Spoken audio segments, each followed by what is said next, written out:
Welcome to CSIS Online. The way we bring you events is changing, but we'll still present live analysis and award-winning digital media from our Dracopolis Ideas Lab. All on your time, live or on demand. This is CSIS Online. All right, good morning and welcome everyone. My name is Rebecca Hersman. I am the director of the Project on Nuclear Issues here at CSIS, and I am very pleased to welcome you to day 2 of our conference on the nuclear policy trilemma, balancing nuclear modernization, alliance management, and effective arms control in a competitive security environment.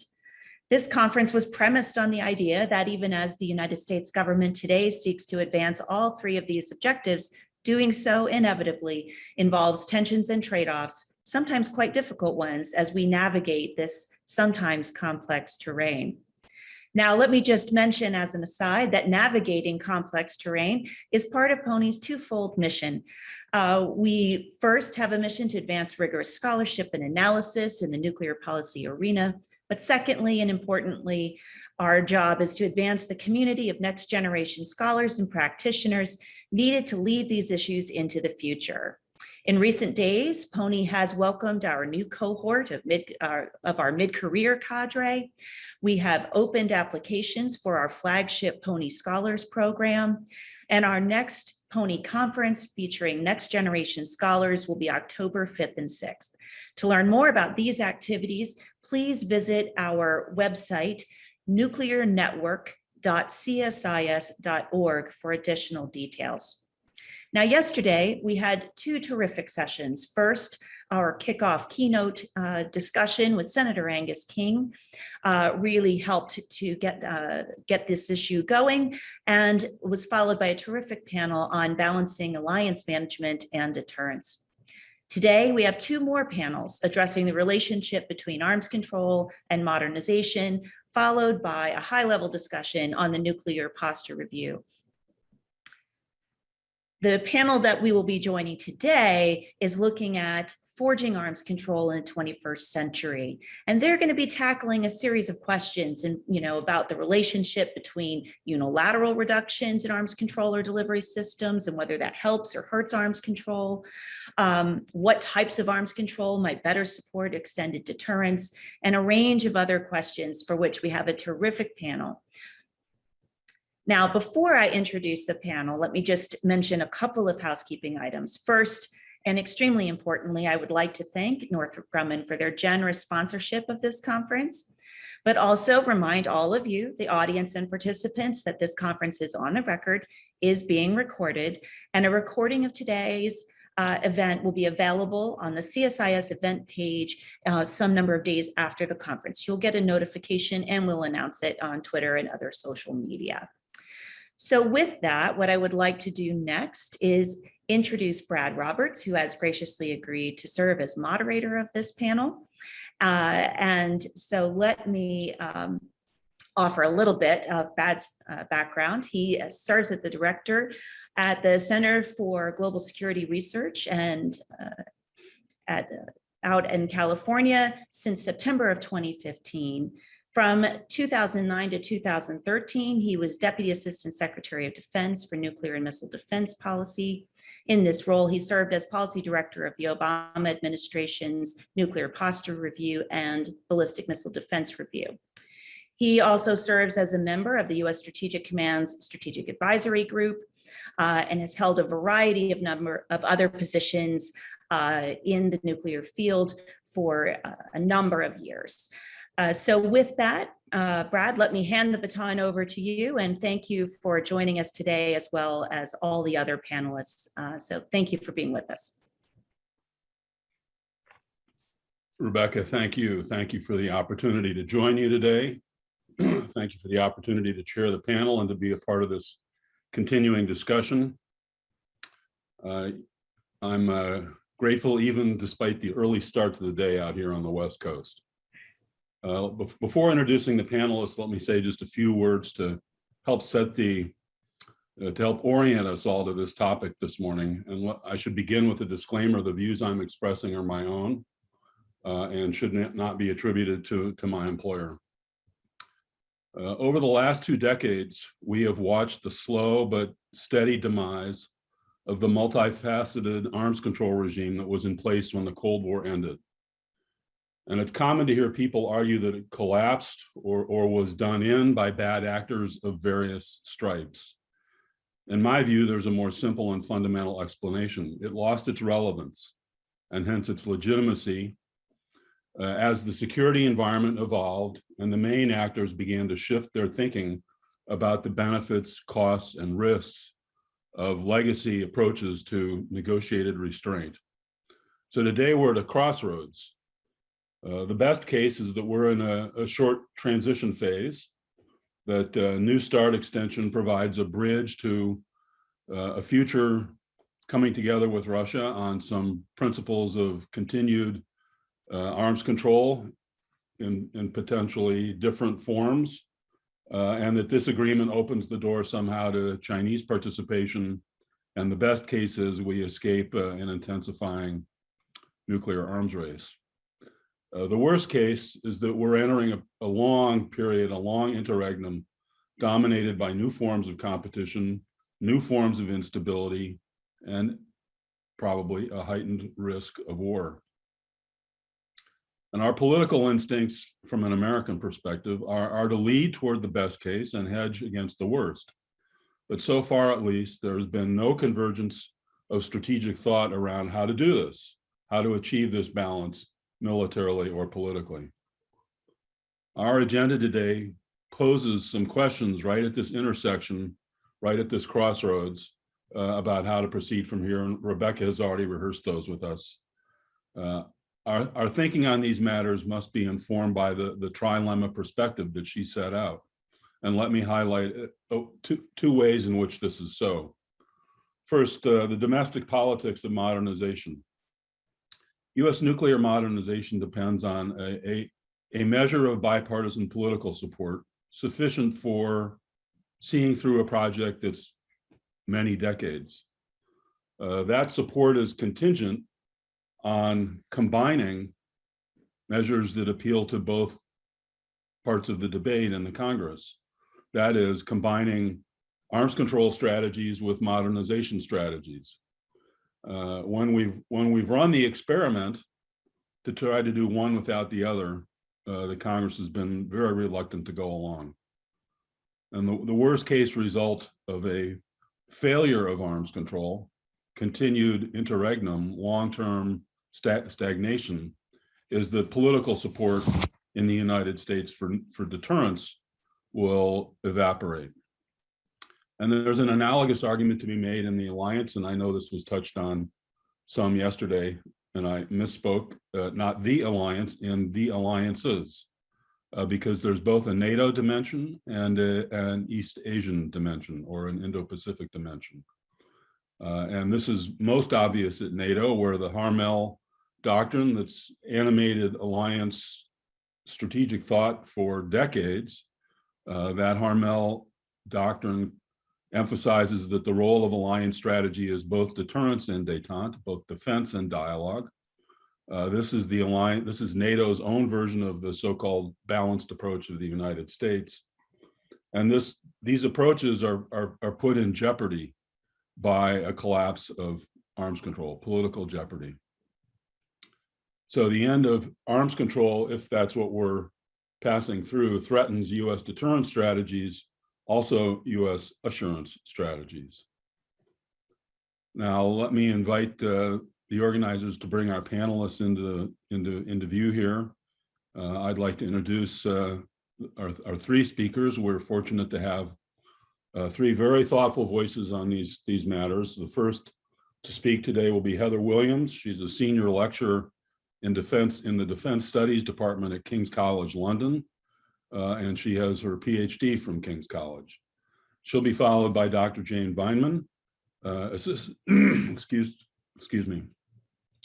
professor in political science at Temple University, and she has a PhD in government from Harvard. And she'll be followed by Dr. Tong, senior fellow in the nuclear policy program of the Carnegie Endowment for International Peace. Tong is based in Beijing at the Carnegie-Tsinghua Center for Global Policy, and he has his PhD from the Georgia Institute of Technology.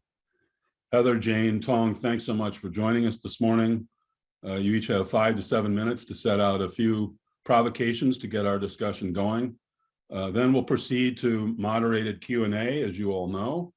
And I encourage folks in the out there in Zoom land to not wait until the end of the presentations to go ahead and submit some questions into the chat function or the Q&A function.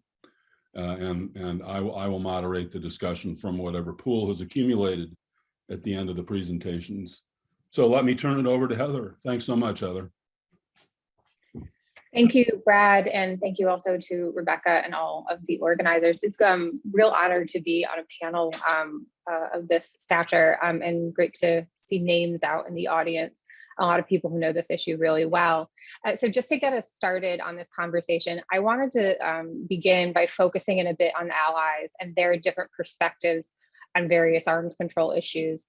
And just to flag the importance of this, it's, as the United States is developing its nuclear posture review, this is going to be a real difficult but important question, particularly given the president's position on allies. But it's also going to be important past the nuclear posture review, having to do with ongoing efforts at arms control and the strategic stability dialogues between the US and Russia. But to state the obvious at the outset, and I think a lot of people on this call know this, but I really want us to dive into it. Allies are not a monolith. Their views on arms control certainly are not unified. Within allies, there are all these different views on arms control. But given growing arsenals in Russia and in China and the worsening security environment, allies are a bit cautious about arms control at the moment. And so whatever options the US takes going forward in balancing this trilemma, I think close consultation with allies and early consultation is going to have to be the priority. Looking first at allies who support arms control and some of the ideas that I've been hearing in that space. First is thinking about some legacies of the INF Treaty. Many of these arms control agreements, particularly from the Cold War, they directly impact the European allies. Russian INF systems probably aren't going to reach the United States, but they can easily reach Europe, and they literally could have Europe in the crosshairs. So Europeans have a lot at stake in arms control.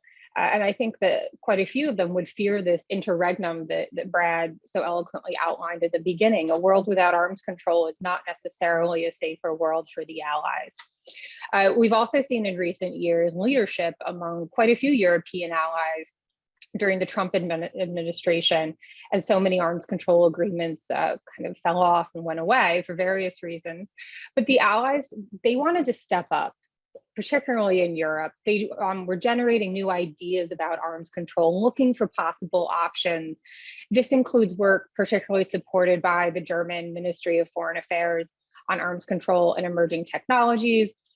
But we also saw this with a lot of research and initiatives in non-governmental organizations, particularly the European Leadership Network is just one that I want to flag.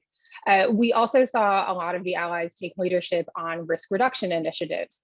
And this might seem separate from arms control. A lot of their recommendations were directly having to do with arms control. And just one example here is the Stockholm Initiative, and also work by the European Union. So we saw this group of allies really trying to get involved. There is obviously a thread to this that has to do with the NPT review conference, and the allies wanted to show some progress, not only in risk reduction, but also potentially towards disarmament. So that's that first group of allies. And this is a simplification to say it's two groups, there's tons of groups out there.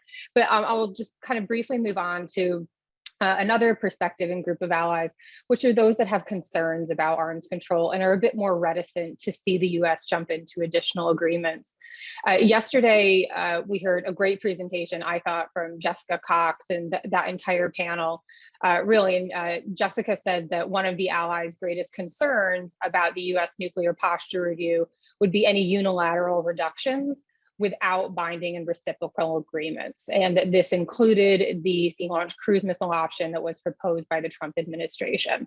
And so I think that's a really important point to take away when we think about arms control, which is unilateral reductions on the part of the US, even if they come with the objective of getting to arms control, those are going to make the allies really nervous.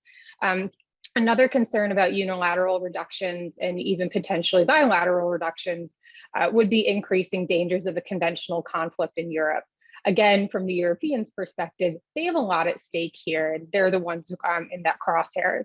So just to come back to that main point I made at the outset, the main thing really is consultations. This is another legacy of the INF experience. Quite a few allies that I've spoken to said they didn't feel consulted beforehand, but they sometimes felt like US nuclear policy decisions were presented as a fait accompli. So just to put some ideas out on the table to begin with about how to engage allies on arms control and modernization, I'm really glad that Brad mentioned the Harmel report in his opening remarks, because I really wonder if we can take that as a framework to shape discussions going forward with the allies about arms control, to say arms control does not have to be at the expense of your security, it can strengthen it. Consultations I mentioned repeatedly. We also have to be prepared that even if the US goes into consultations with allies about arms control, the allies might still say no. They might reject US proposals for arms control. And I think that we have to start thinking about how to handle those situations. And then just a final idea to put on the table, which I do hope we can get into in a bit more detail, is discussions about arms control, strategic stability in the context of the P5 process. This has come up quite a bit. From my perspective, I don't think the UK, France, or China are interested in engaging in the type of arms control the US and Russia have been doing for decades. I think China at least has made that very clear for the time being. But we can still use that process to engage the 5 nuclear possessors in discussions about risk reduction, transparency of doctrine, with the potential that that might lay some groundwork for future cooperation. But in the short term, I'm a bit skeptical about overloading the P5 process and expecting too much of it.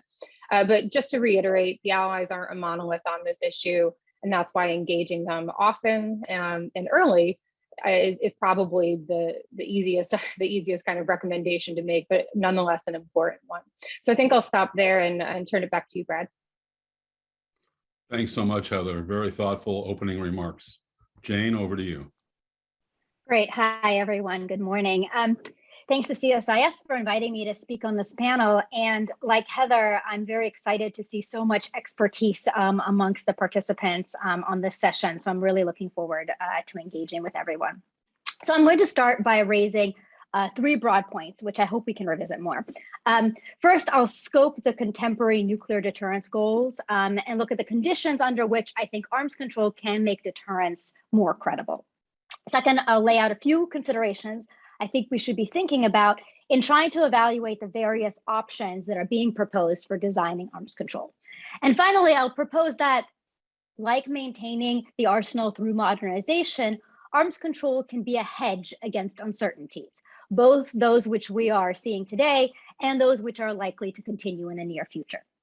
And the takeaway that I think you'll be able to sense from my remarks is that I mostly think that there is no real trilemma or dilemma between arms control and deterrence goals. They may appear to be in tension at first glance, but when we really get into it, arms control is a tool to be used in service of both nuclear deterrence and general national security goals. It's not always the best option, and it's not always a possible option, even when it would be beneficial. So let me first start on deterrence goals and how arms control is connected to credibility. So I think there's a fair amount of consensus, as others have spoken about as well, that large-scale conventional threats or a nuclear first strike is not really the top nuclear threat scenario that we're mostly imagining. That was the threat that was being deterred during the Cold War. Rather, today, we're more concerned about escalation to nuclear use coming from a limited conflict. And in that context, other capabilities play a relatively larger role than they did in the context of the large-scale strike scenarios before. However, threats to use nuclear weapons in response to conventional attacks or cyber attacks, these suffer from a lack of credibility. While limited nuclear capabilities may exist, it also may be hard to imagine that a state leader would choose to cross the nuclear threshold in response to a limited attack, or uncertainty about where that line would actually be. Now, I think that some uncertainty or ambiguity in when the US would be willing to use nuclear weapons may help deterrence, but too much uncertainty makes that whole position less credible. So where does arms control come in this challenge of deterring escalation to nuclear use in a limited conflict? I think that limiting the ability, speed, or capability to use nuclear weapons can serve to essentially add some certainty back in on when nuclear weapons would be used and emphasize the centrality of conventional capabilities for deterring non-nuclear attack. These conventional capabilities are more credible in these scenarios, and there's a better case to be made that specific escalatory moves can actually be selected and controlled, as opposed to what happens after a nuclear threshold is crossed. Additionally, arms control approaches that lower possibilities for surprise or misperception make deterrence more credible. These constraints can mean that the threat of nuclear use or the possibility to escalation of nuclear use in crisis scenarios is seen by an adversary as something that is intentional and observable. So second, I want to turn to a number of ideas that are being discussed about specific design approaches for arms control. And I think there are lots of ideas sort of already floating out there, but there should be more ideas being generated. And this is at least for two reasons. One, conditions have changed, both in the context of new intersections with emerging technology and with changes in geopolitical relationships and sources of competition between nuclear powers. And second, arms control is hard. Most agreements are bargains where neither side is getting what it really wants. Both are settling in some respects, and both continue to doubt one another's intentions and are continuing to compete in other areas. So the variations out there and the questions to consider include, what should the scope of arms control be? Should it be within the nuclear context itself, or should a bargain include both nuclear and non-nuclear capabilities? What parties should be involved? Multilateral, trilateral, perhaps a series of bilateral? What are the specific benefits and disadvantages of any of these options? What are the contemporary compliance challenges? What kinds of violations are we really concerned about? How can emerging technology help or hurt in efforts to monitor and verify compliance? Should compliance terms be relatively rigid to effectively identify violations, or more flexible to accommodate changes in capabilities and technologies? So more generally, I think we should be framing the question as what form of arms control would allow the US, and I'll speak from the US perspective, but the same sort of point of view could apply to any country. So what form of arms control will allow the US to get to a favorable situation in terms of resilience and credibility of deterrence, and the costs being spent on a specific set of security goals as opposed to others? So for example, a smaller, more reliable, resilient arsenal is as good or maybe even better of a deterrent as a large non-modernized one, and at potentially lower resource costs in maintenance down the line. So in this sense, the US should prefer the smaller one, and should prefer to exist in a world where credible nuclear deterrence is maintained with that more limited set of capabilities.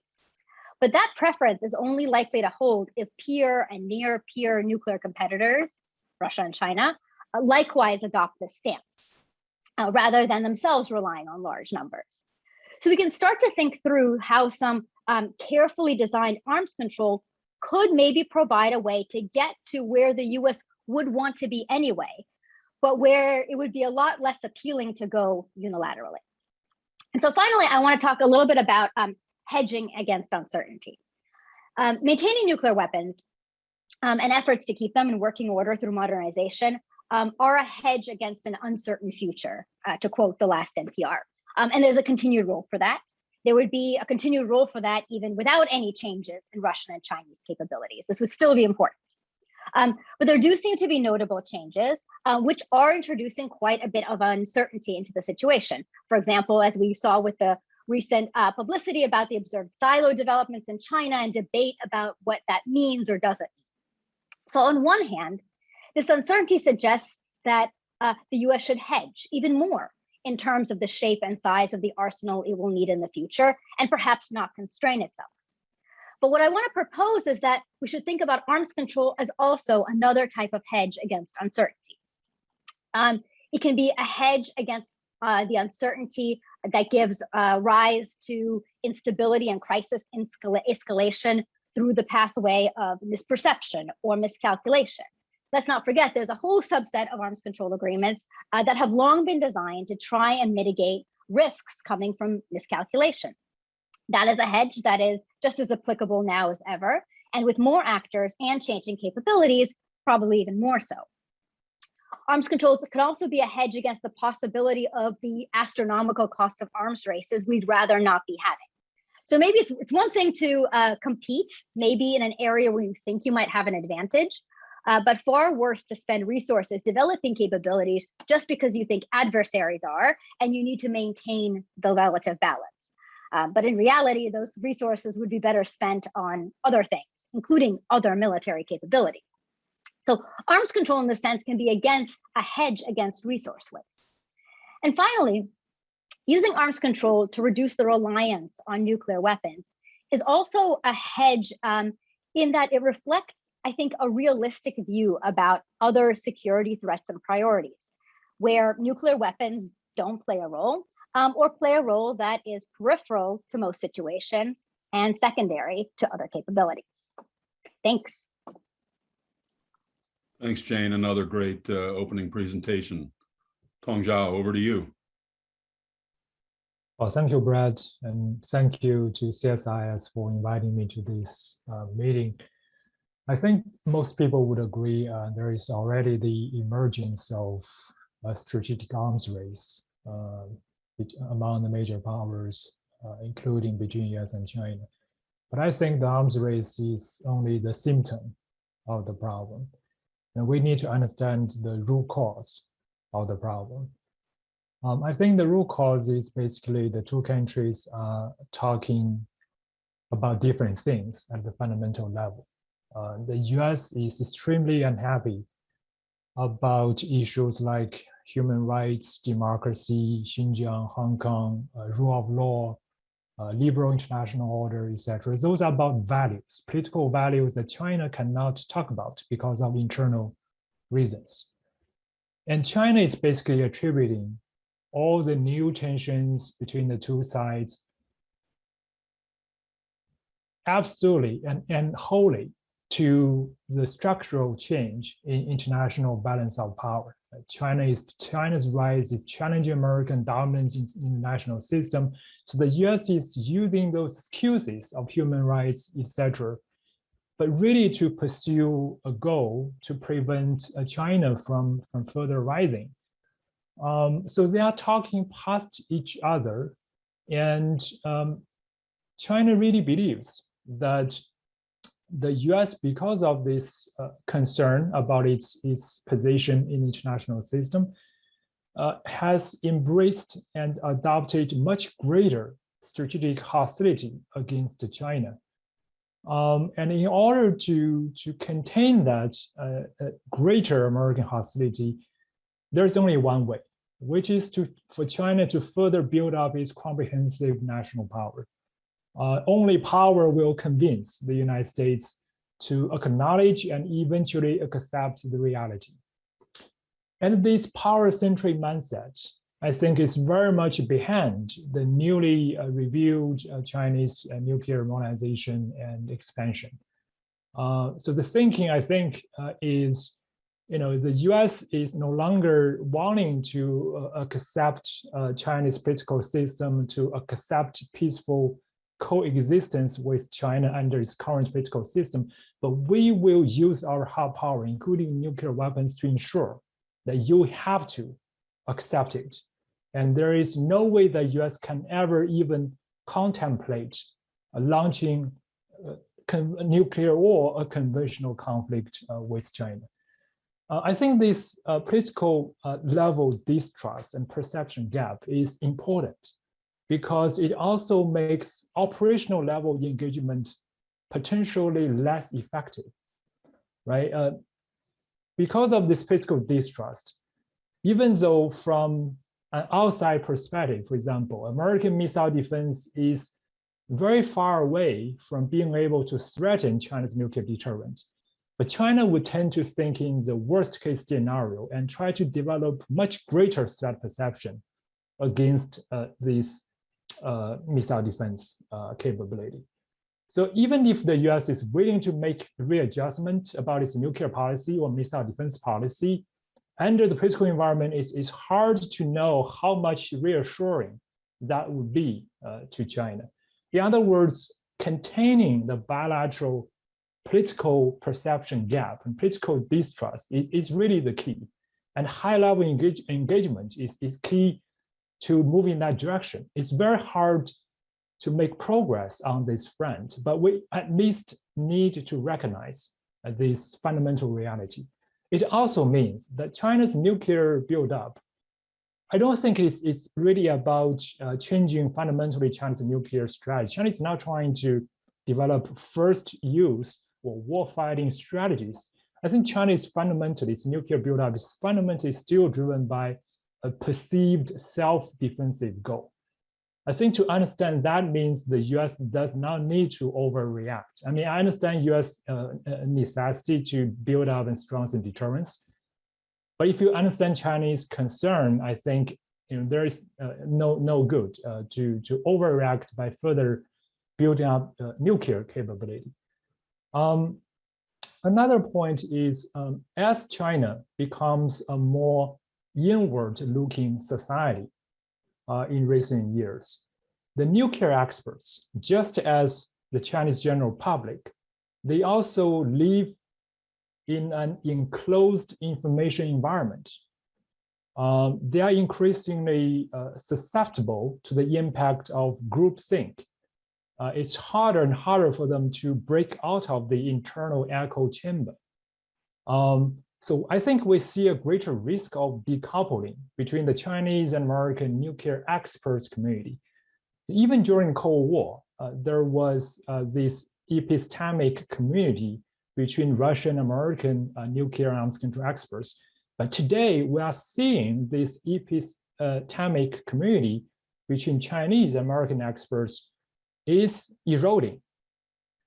So we basically need to reverse that trend because that presents a very serious long-term threat to a bilateral or trilateral stable nuclear relationship. So for that, because of the lack of basic communication and understanding, I think arms control talks, even for talk's sake, would be very useful and increasingly useful simply to keep the experts communities exposed to alternative information and alternative thinking.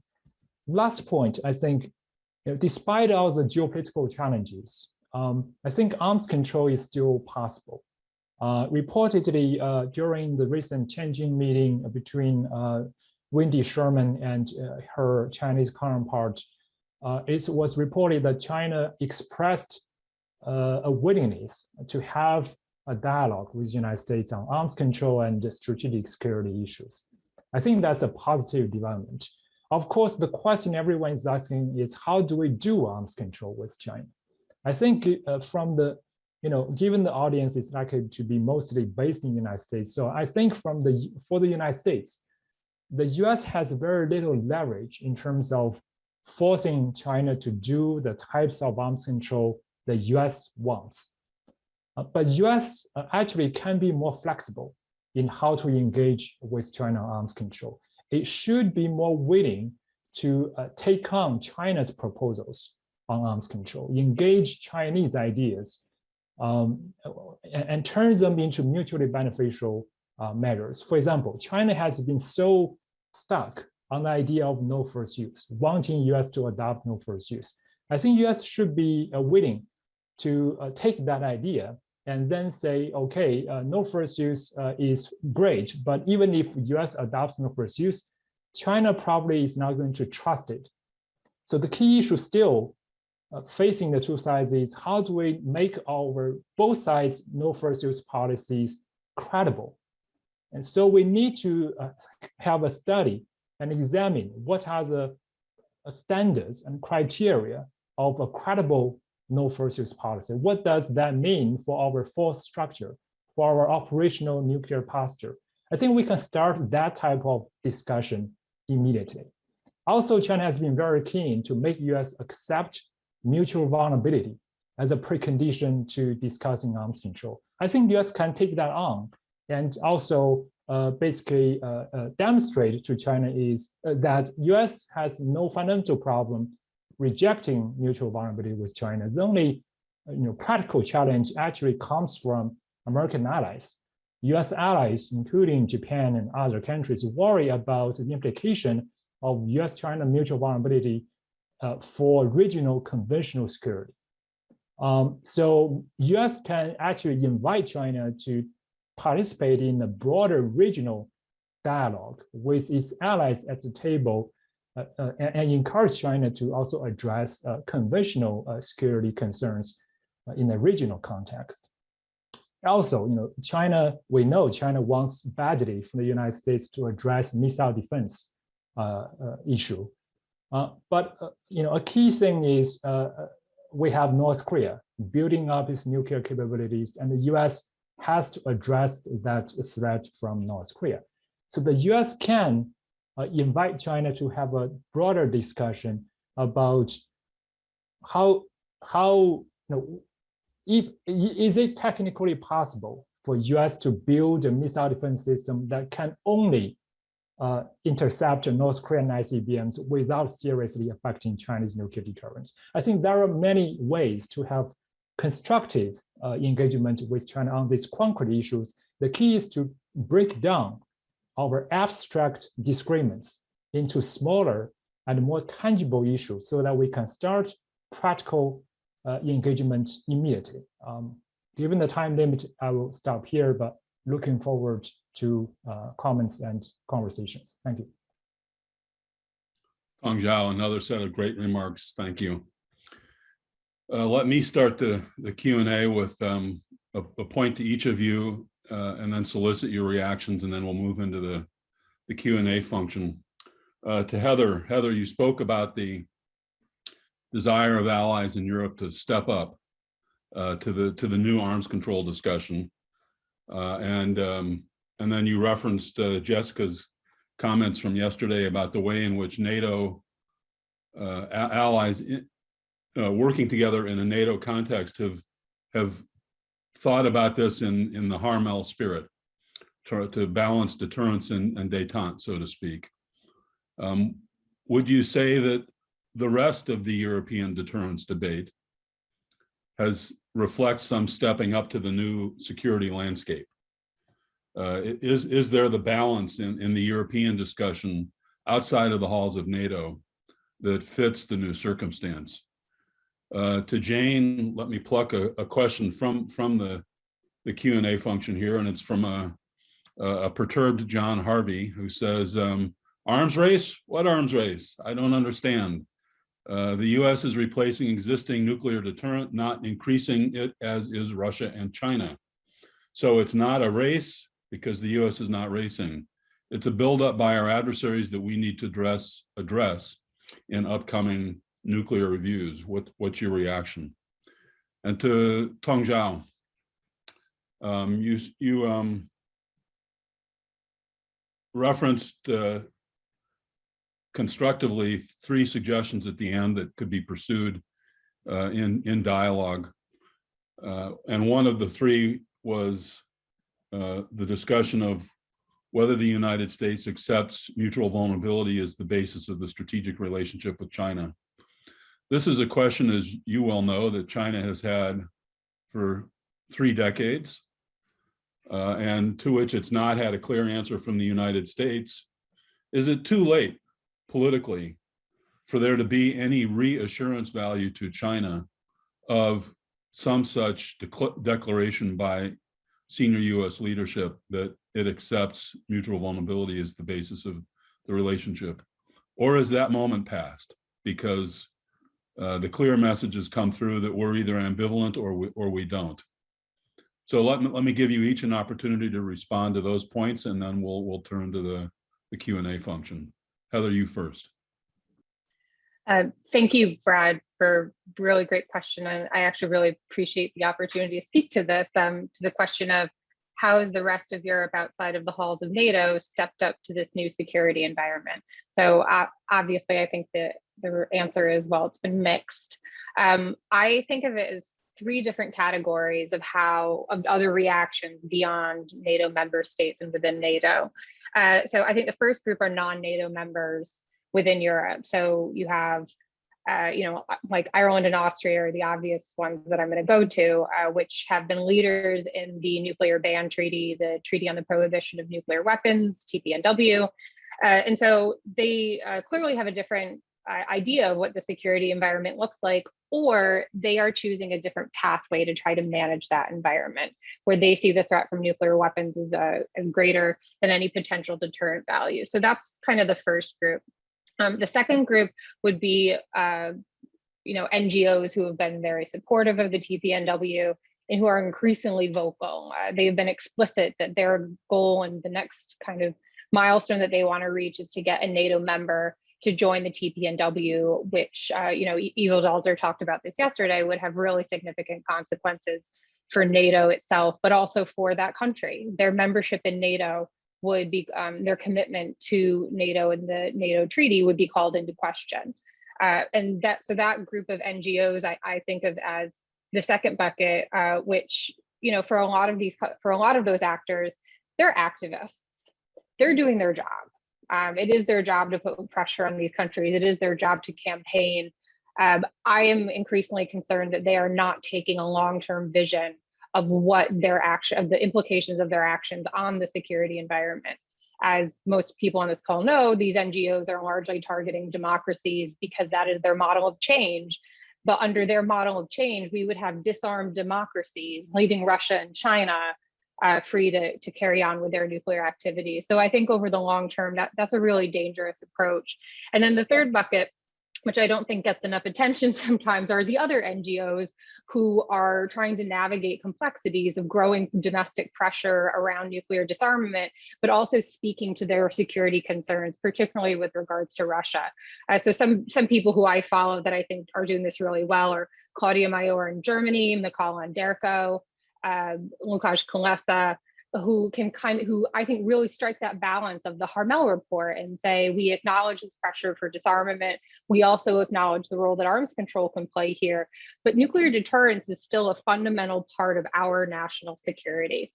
And those voices and others, I think, are a really important one. I just thought of a random, it's not really a separate category, but just Sweden, which is not a NATO member, but does not take the same position on the ban treaty, for example, as Austria or Ireland would. So I think the answer really is how do other European actors view the security environment? It's really complex. I think we hear a lot coming from the pro-disarmament side. They are more vocal, that's for sure. And we hear a bit less from those other views, which still see a priority for nuclear deterrence. But they're still there, and they're a really important voice that I think we should all try to engage with a bit more. I'll stop there. Thanks, Heather. Jane? Great. Thank you, John, for that question. So I agree. I don't think we are deep in an arms race right now. I think what I'm suggesting is that there is a possible future scenario where there could be one. And that's the sort of disadvantageous outcome that I would like to avoid. So I think this is the right question, right? How do we address a buildup by our adversaries? Oftentimes, historically, the answer to that has been, indeed, build up ourselves in response. So then what is the answer to that question that does not involve a buildup in response? I think part of that answer is perhaps ignoring some buildups that are not actually threatening and are a distraction at best from what our real security priorities should be. And the second might be the employment of some arms control tools. So part of the story here, I think, is that how do we, even if we believe that we are not in an arms race, how do we convince adversaries that we're not about to head down that path, that we're not really interested in doing so, but probably would if they did? So just saying so is often not enough, as I think we've, again, also historically seen many times. And what arms control agreements do as international institutions is create some constraints. Even though states can, of course, and do exit agreements whenever they want, the commitment to have a set of rules, often ones that are monitored, does create a constraint on behavior, and provides a commitment towards a certain path as opposed to the other one. So for example, it provides an ability to even identify mutually what is a violation from a mutual agreement. What is it that one side is going to see as a meaningful change by the adversary that would lead to response? It clarifies sort of what the meaningful violation or what the meaningful threat is. It also can limit ability to change directions quickly and secretly, which is where some of the compliance monitoring and verification tools come in. So it allows states to more credibly say, we are going to stay on one path that is not going to involve an arms buildup of this type, rather than leaving it open to being able to switch directions quickly. Thanks, Jane. Tong? Well, thank you. The question is it too late to acknowledge mutual vulnerability with China to diffuse existing arms competition? Maybe arms competition is a better word than arms race, even though from the perspective of a Chinese analyst, I do think there are already many elements that resemble an initial intensive arms competition that could be called arms race. But back to the question of, is it too late for mutual vulnerability? I think not necessarily so. Of course, we have seen China already expanding its silo-based ICBM forces. So in some sense, it's kind of late, but I think it might still offer useful strategic reassurance, given that China still has greater potential to further expand its strategic military capabilities. There are reports of China experimenting with exotic new delivery technologies for nuclear weapons. We don't want to go down that road further. So if we can control the damage by taking some measures, I think those are worth exploring. I'm not claiming that US or China should make an immediate decision to accept mutual vulnerability. It's hard for either country to do so. The US has many concerns about acknowledging or accepting mutual vulnerability with China. Not least from, there are concerns from American allies, etc. So the US wouldn't be able to reach an internal consensus anytime soon on this issue. And US wouldn't be able to make a quick decision about this issue. And China, on the Chinese side, it's a similar situation. China has not explicitly stated what are its expectations for mutual vulnerability relationship. Is a purely rhetorical statement from the US president suffice? Or is China looking for an explicit no first use commitment as an indicator of American acceptance of mutual vulnerability?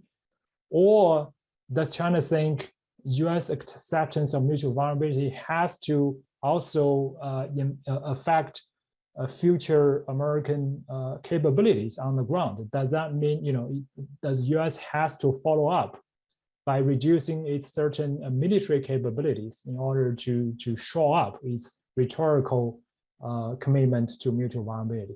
The Chinese position is also very, very ambiguous.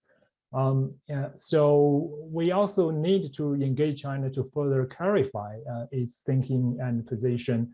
But because mutual vulnerability is an attractive and important topic to China, I think the US should feel free to use it as the initial as the entry point to open up a dialogue with China, because this is going to be a process. Neither country is prepared to come to a quick decision or conclusion. So it has to be a process in which all those previously mentioned specific questions are addressed and discussed and jointly examined. Maybe we can turn this discussion into a broader and long-term arms control talk. I mean, that would be a great way to have a bilateral arms control discussion. Thank you, all three of you, for good, strong answers to the questions. Let me turn to the Q&A list here. A question directed Heather's way. If we're looking at improving our consultation among allies and alliances, does including more parties with only secondary interests risk increasing concrete outcomes by adding too many interests? I'm thinking about the US, UK, Australia nuclear submarine agreement that upset France. If we expand talks to include every friendly state with interests, and so does Russia, China, et cetera, then does that simply devolve specific arms talks into the UN General Assembly style discussions? Heather. Great and very timely question. I think I would somewhat challenge the description of secondary interests within the US, UK, Australia agreement. I don't really see who in there has a secondary interest.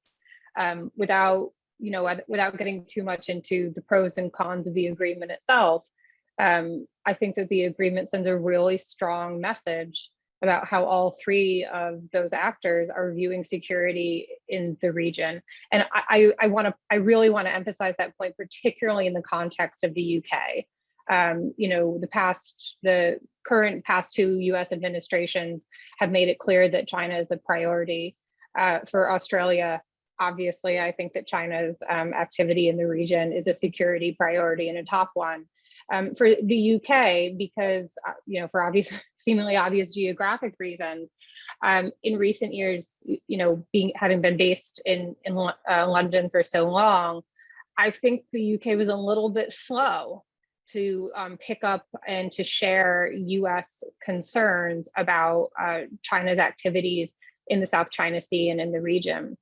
And so this decision, I don't think, I think this is the UK saying, China is not a secondary concern for us anymore. We're all concerned about this. But that's to that specific example. Kind of more broadly, I mean, there's so many ways to skin the cat, consultations. There's so many different ways to have those. It can be bilateral, it can be multilateral. I think that whoever asked this question makes a really good point, which is those consultations do need to be tailored to whatever the situation is. I think that it raises a particularly big, particular challenge for NATO, right? 30 countries, 30 different opinions. Do you involve every NATO member in every one of these decisions? That's not a new challenge for NATO, and there are really talented people there who can manage that. I do think one thing to point out for US folks, though, is that our allies, they really value the bilateral consultation. And there's only so many diplomats to go around, but this is where involving the State Department in questions of deterrence and arms control and the nuclear posture is particularly important, because the State Department diplomats, along with DoD officials, of course, can have those bilateral discussions, which can be really frank and conversation, between friends. Hopefully we can have those consultations and reestablish our friendship with France.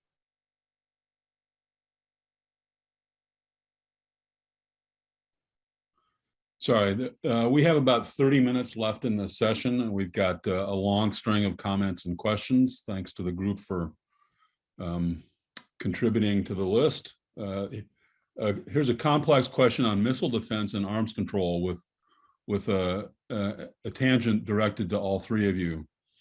To Tong Zhao, as you touched upon, do you think including missile defense in an agenda as an agenda item for future arms control would be pivotal for China and bring it to the table for dialogue?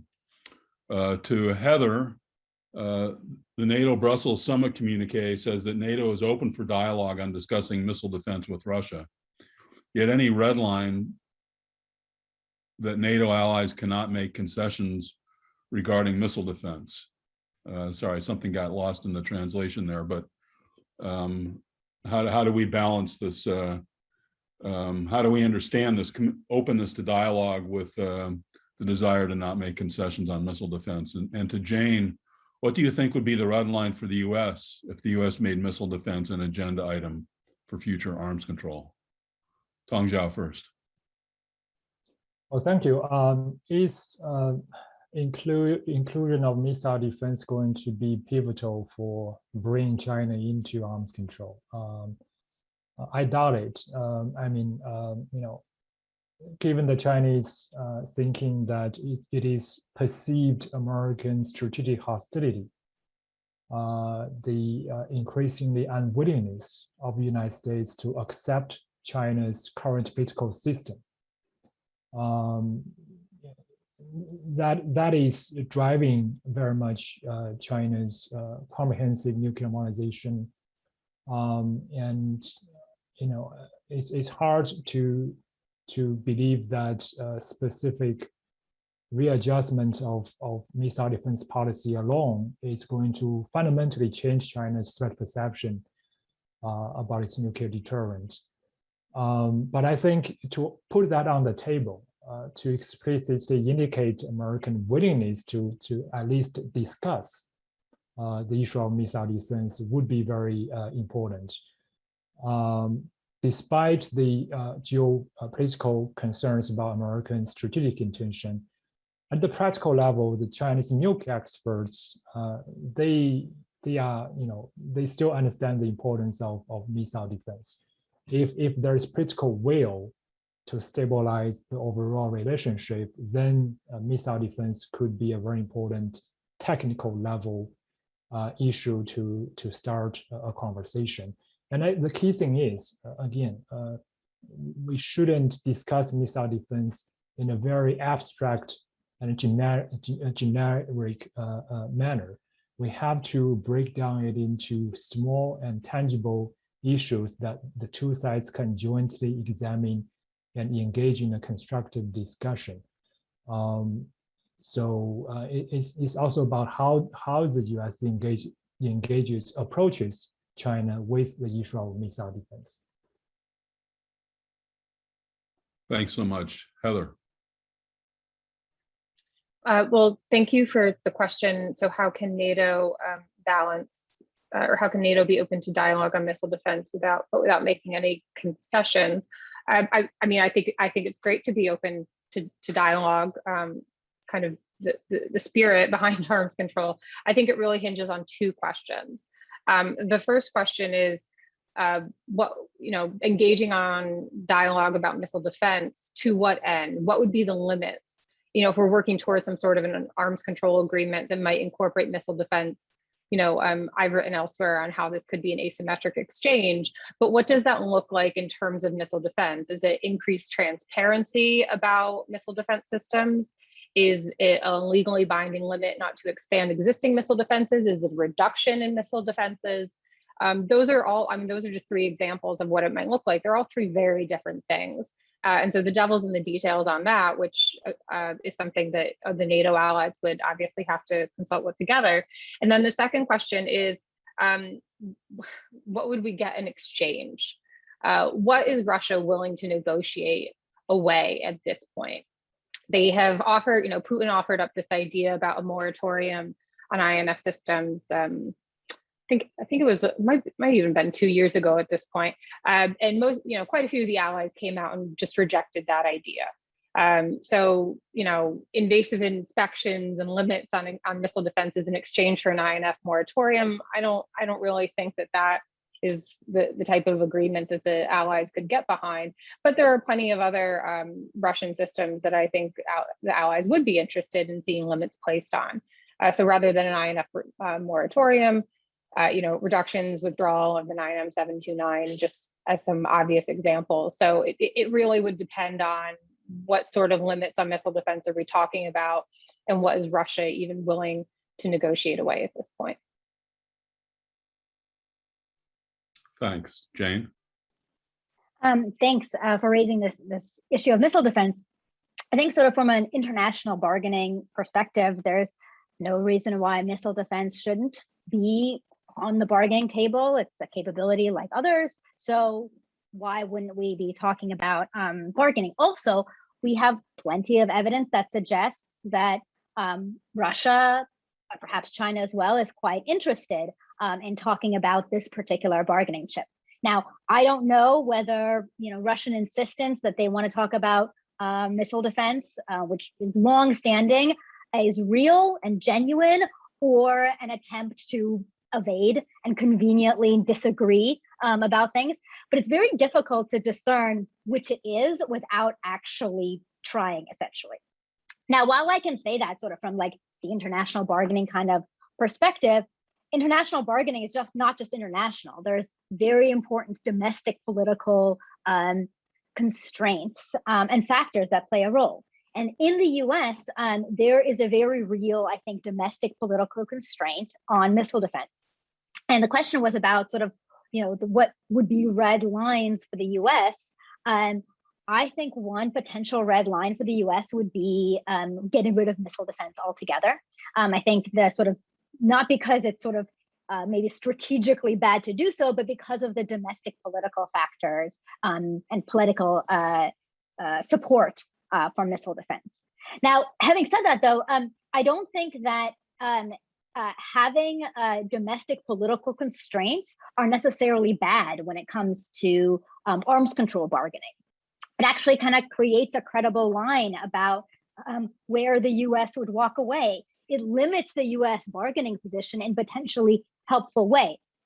But I think what that means is that on the US side, internally, we should be thinking pretty hard sort of internal homework about how to use those domestic political constraints into creating beneficial bargaining positions, rather than sort of using the domestic political constraint argument as essentially an excuse to avoid even thinking about missile defense as a arms control topic.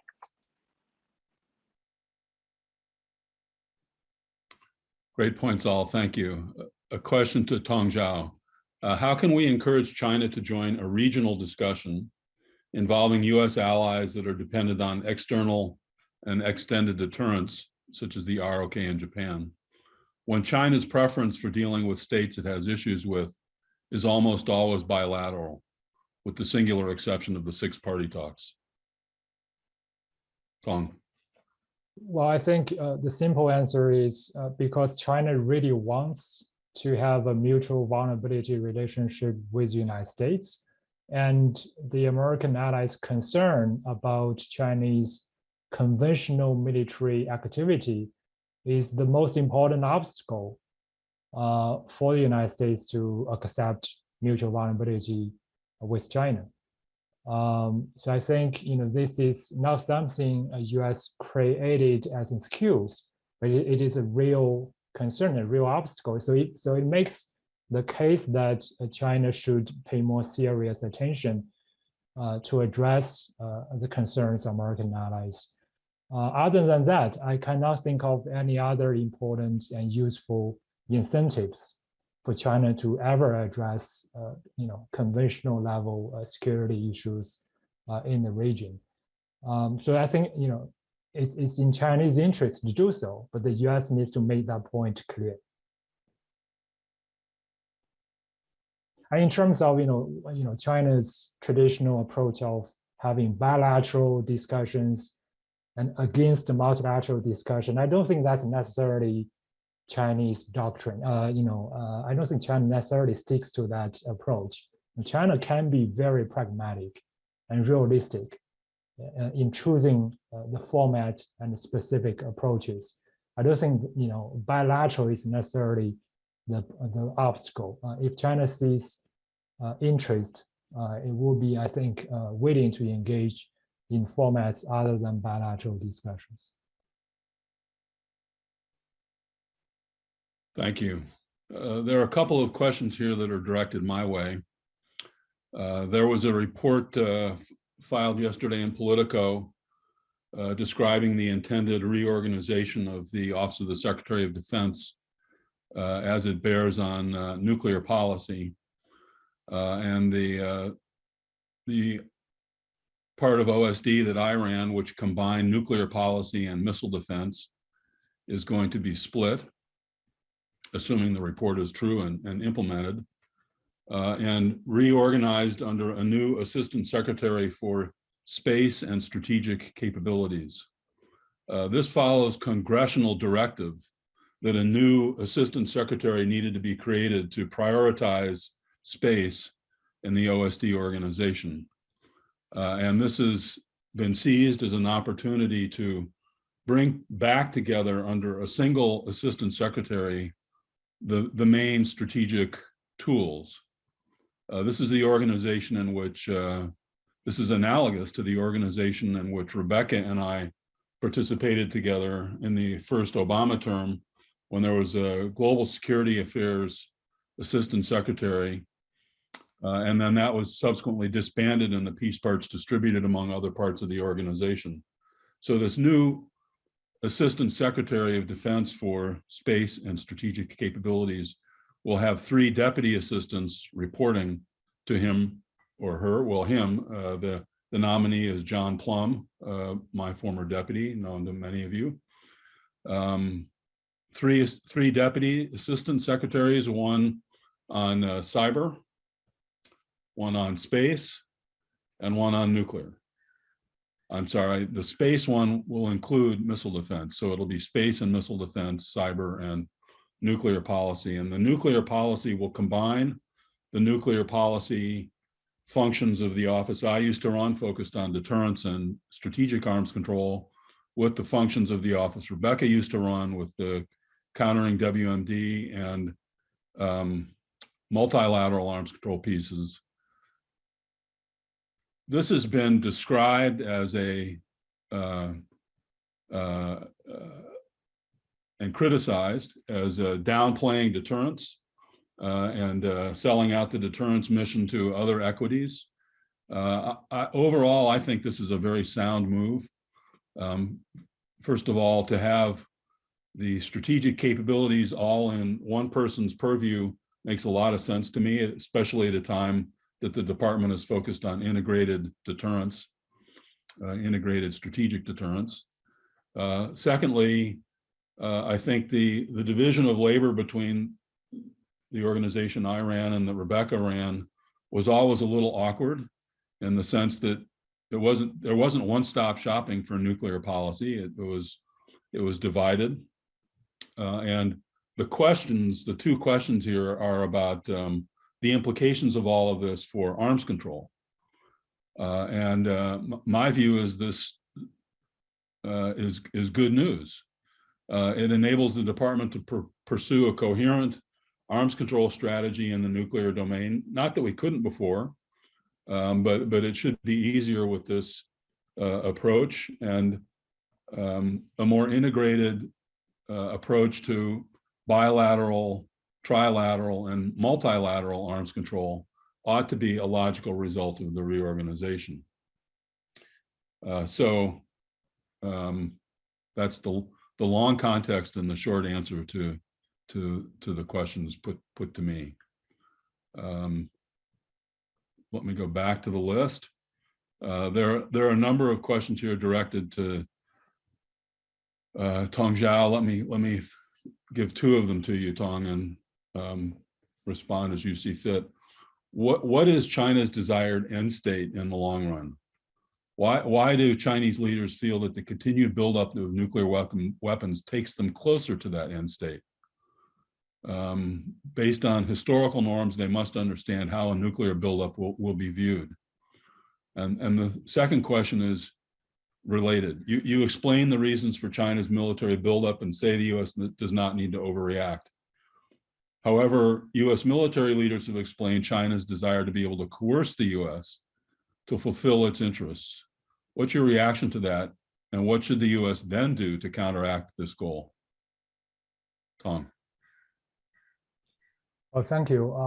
For the first question, why Chinese nuclear build-up makes sense to China?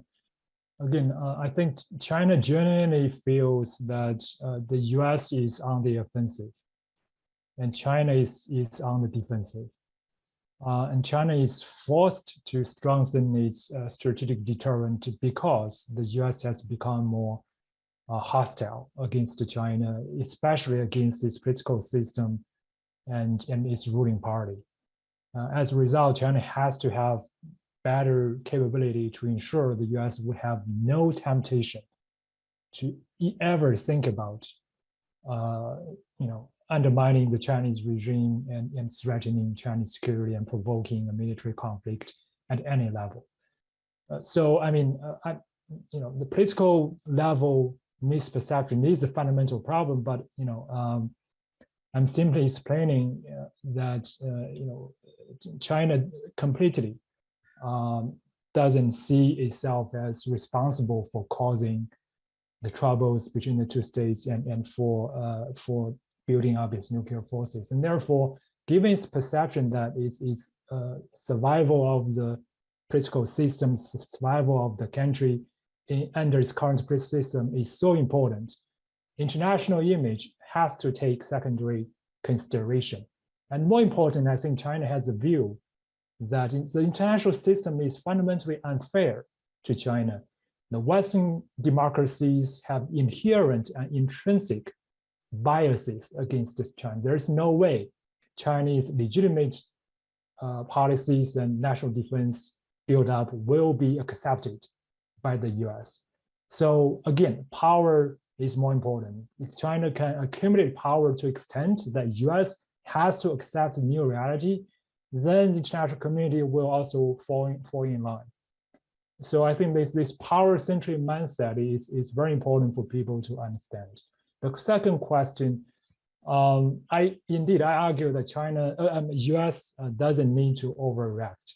I think the implication of China's nuclear buildup is mostly at the conventional level, right? China wants to make sure any conventional military conflict between US and China wouldn't escalate to the nuclear level. People may argue China today has a more ambitious conventional military goal, including to resolve the Taiwan issue through military means. That may be true, but from the Chinese perspective, our nuclear weapons, including today's more bigger nuclear arsenal, is simply to make sure any conventional conflict, including a future contingency over Taiwan, will never go to nuclear level. So nuclear offers a cover and protection for conventional level military activity. So I think if the US is really concerned, its focus might be, makes more sense to be devoted to conventional level deterrence and responses. If the US if the US builds up its nuclear force, it would further enhance the Chinese paranoia that the US is fundamentally seeking something deeply threatening to Chinese survival. And I think the Chinese reaction is going to be doubling down on its current nuclear buildup. If the US goal is to spin China into bankruptcy, then that makes sense. But I think it's a debatable approach. I'll stop here. Thank you. A question for Heather. Do you see asymmetrical arms control as the most pragmatic way to incorporate Russia's emerging delivery technologies into future arms control agreements? Thank you for the question. Short answer is yes. The harder answer is obviously, what does that look like? The more that I've written and researched on asymmetric arms control, the more I've realized just how complicated that term actually can be. Initially, I thought of it in terms of making exchanges across domains. And so one idea would be legally binding limits on missile defense in exchange for limits on INF systems. That's quite a few people have made that idea. But I think with Russia in particular now, with their development of hypersonic weapons, that is another kind of option for asymmetric arms control to be incorporated. But I thought actually that the president's comments in his meeting with Putin also bring in these other domains, particularly cyber, and also Russia's disinformation campaigns. And those are things that it's just a lot harder to incorporate into arms control. And so I think that while we might have another agreement, on reductions in strategic systems, hopefully to include hypersonic weapons as well. Once we start getting into the details of making these asymmetric exchanges, what does it mean for strategic stability? It really does become a lot more complicated. And I do think the cyber and disinformation angles are somewhat unavoidable. Brad, if it's okay, I kind of want to make a quick comment on something that Tong said. Is that okay if I do that now? So I keep coming back to something Tong said in his opening remarks, and as ever, Tong, you are so insightful. We are so grateful for the insights you provide. I really agreed with your point on political distrust. I did want to quibble slightly with this argument, which I don't think that you're making this argument, you're relaying it, but this point that the US is emphasizing human rights as an excuse not to engage with China or to set certain terms for the engagement. I think that's a bit of a mischaracterization. From the US perspective, particularly for domestic political reasons, it would be really difficult for the US to engage with China in a meaningful way without human rights being part of that discussion. There's certainly a legacy for that if we look at the history of strategic arms control, right? Linkage to human rights was a founding principle of the SALT talks. It also underpinned Reagan's work on CFE and SALT, or on START and INF. And so that linkage from the US perspective, I think is really important. I don't have the solution for how to handle it, but I think that also gets to the domestic issue of mutual vulnerability. For my interpretation, the allies will be a challenge in the US's consideration of whether or not to accept mutual vulnerability, but it's also a domestic issue, and how that's going to look to domestic audiences in an increasingly polarized country. That mutual vulnerability will get politicized here if it hasn't already. And so the US response, this isn't just about China's nuclear capabilities, it's also about the wider set of non-nuclear capabilities as well, and how that's going to be interpreted, again, not just by allies, but domestically. But Tong, you've written elsewhere, I think, and you've mentioned it here, that what I think is probably one of the best ways forward, which is to use mutual vulnerability as an opening point for dialogue and discussion, whether that's multilaterally, bilaterally. I think that was actually published in the CGSR volume, Brad. So I just wanted to flag that. I think that's a really sensible way forward. But from the US perspective, I think human rights is unavoidable, and there are domestic political challenges as well.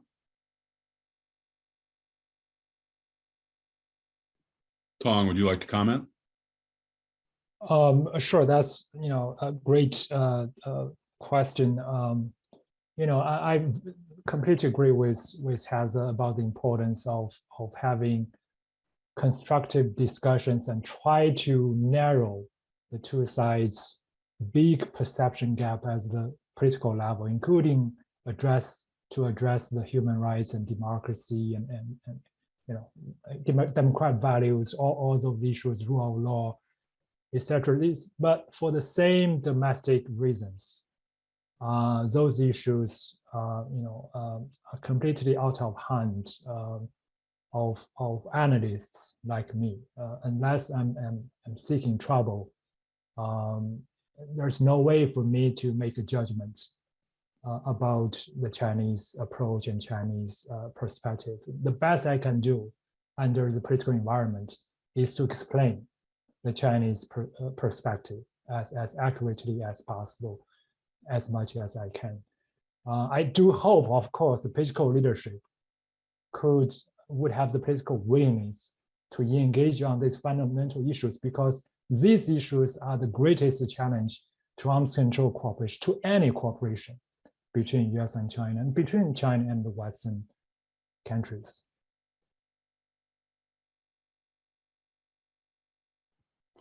Thank you. A question to Jane. You described the challenges around verifying compliance with arms control. Could you describe what you see as the best way to approach this challenge among the options you mentioned? Or which methods would be most adapted to different types of arms control agreements? And might dialogue on these challenges be one way to bring arms control debate back toward the technical community, as recommended by Tong Zhao? Thanks. Yeah, so I think, well, a couple of things on the sort of the verification and compliance challenges. One of the things that I've been thinking about is sort of how do we start to think more creatively about solving the problems of verifying different capabilities. Technical communities have been doing research and development on thinking about how to potentially verify warheads.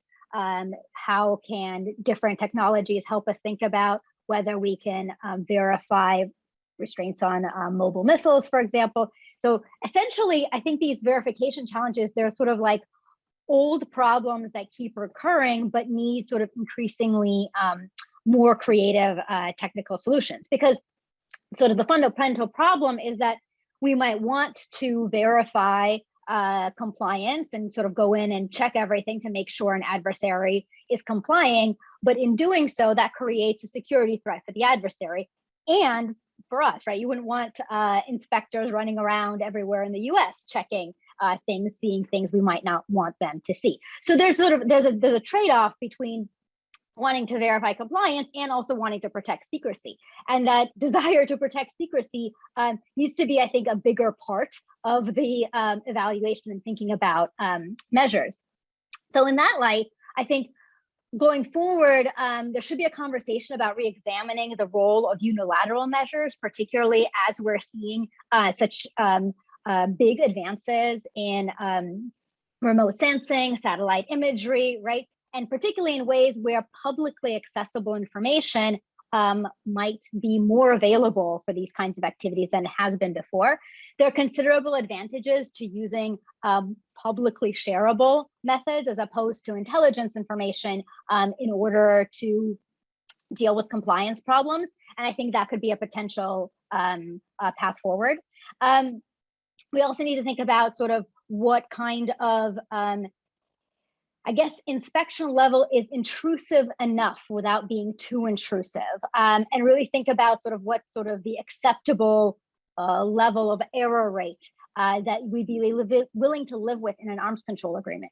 I think on the technical side and on the expert side, people are very aware of this, that you can't get perfect verification, that there's sort of always a certain probability of missing something that you live with. But on the public side and the public support for arms control side, this can be missed, and agreements can be criticized for not being sufficiently good at catching violations because the sort of the monitoring is not perfect. To which I would say, of course it's not perfect. If we wanted a perfect monitoring regime, you wouldn't have an agreement in the first place because of those security concerns. And on this point of bringing the technical community back in, and sort of what Tom mentioned, sort of the potential for dialogue in that space. I think this is a promising direction. It is a tool that's been used before. The US and Soviet Union used technical cooperation before to explore monitoring and verification options, sometimes with pretty good results. And I think the specific role or goal that can be posed to a technical community should be on verification tools that recognize and protect legitimate concerns that agreement parties would have on protecting security secrets. Again, not a new challenge. The technical community, I think, has worked on this before, is familiar with this, but I see maybe that doing so collaboratively might be good, not only in sort of coming up with some new solutions, but also in creating a process for reassuring adversaries that verification tools might not be as threatening to security as they might appear. That's a process that's sort of well established between US and Russia, less established with China. Thanks, Jane. I have lots of questions left in the queue here, but we only have 4 minutes left in this session. Let me give each of you an opportunity to say anything you might wish to say at this point, either in response to something you've heard or some other topic that hasn't come up that you'd like to address, being mindful of the short time we have left. Let me go in the order of the agenda, start with Heather, then Jane, then Tong. And if there's not anything, please feel free to say so. I have a very quick comment about declaratory policy. My main point in the opening was that allies are not a monolith, but perhaps the one thing that from what I can gather, allies are pretty united on is their skepticism about a shift to no first use and sole purpose. And that came through really strongly in the discussion yesterday. And so we didn't get to it too much in the discussion, understandably, but just to kind of re-emphasize that there does seem to be ally unity in questioning the value of switching to sole purpose or no first use, and definitely skepticism about any unilateral reductions on the US's part. But with that, I really just want to thank Brad and everyone else again. This was a really great panel. Thanks, Heather. Jane? Thanks. So I'll just say that although I think I've been sort of framing a lot of my comments as thinking about sort of here's how arms control could be an option for X, I do think that in the current environment, it is a very difficult and complicated option to pursue, and will be so. Even though I think we should still sort of try and explore it, it's going to be a challenging one for a lot of the reasons that have been raised, and a lot of the sort of lack of alignment between certain interests of different countries that both Heather and Tong have raised.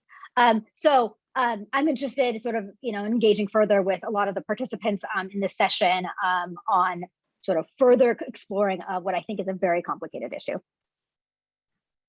Thanks, Jane. Tong?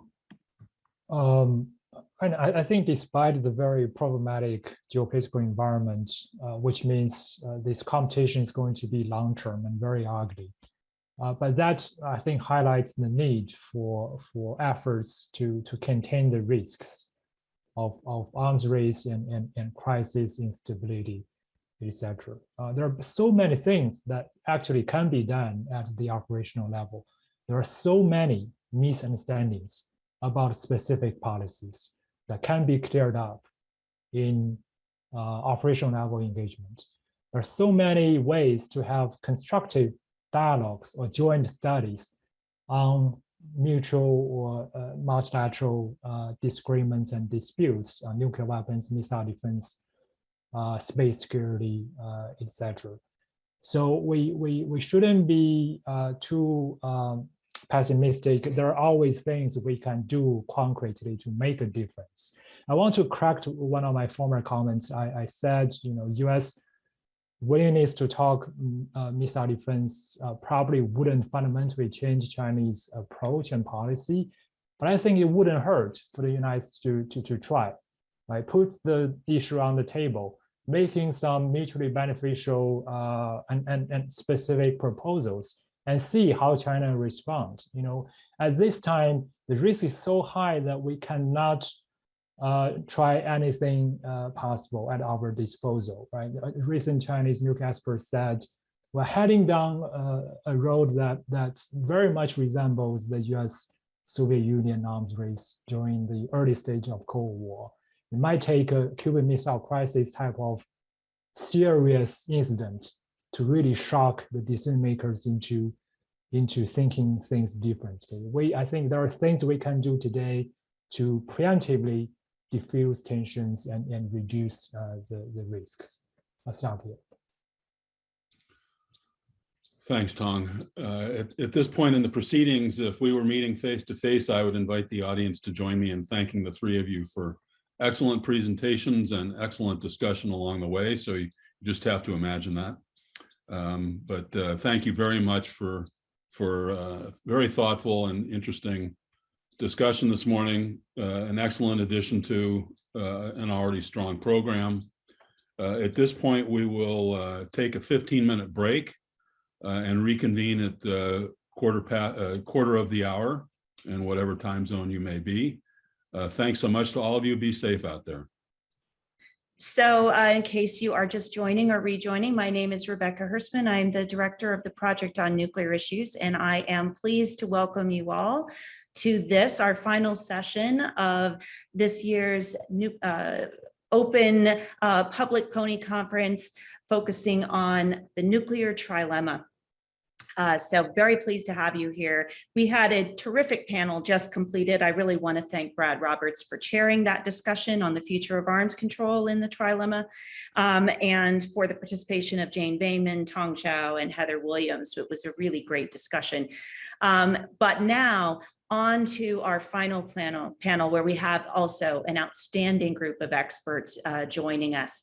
In this session, we hope to wrap up and synthesize many of the most salient aspects of the nuclear trilemma and its implications for the future of U.S. nuclear strategy.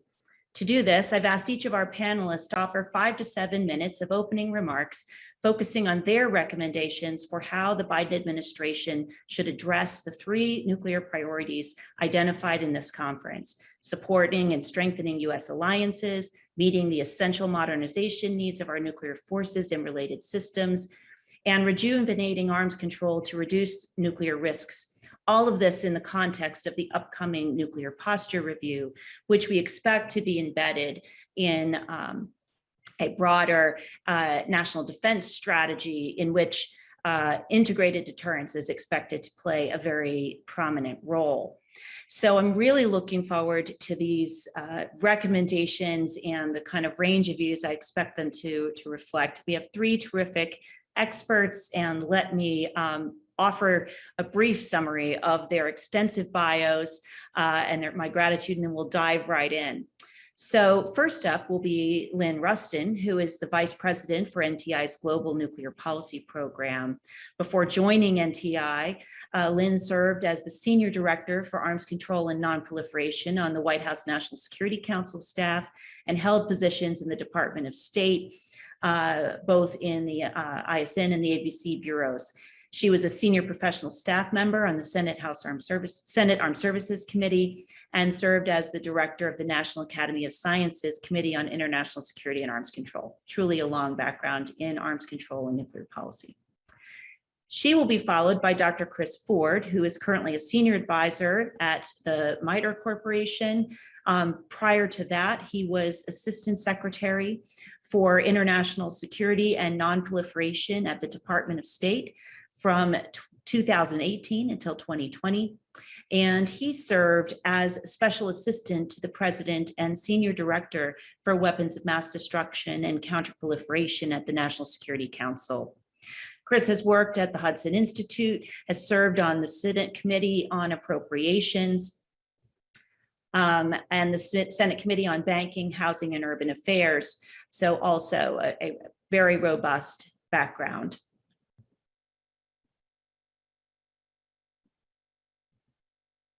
Sorry, trying to adjust my screen here.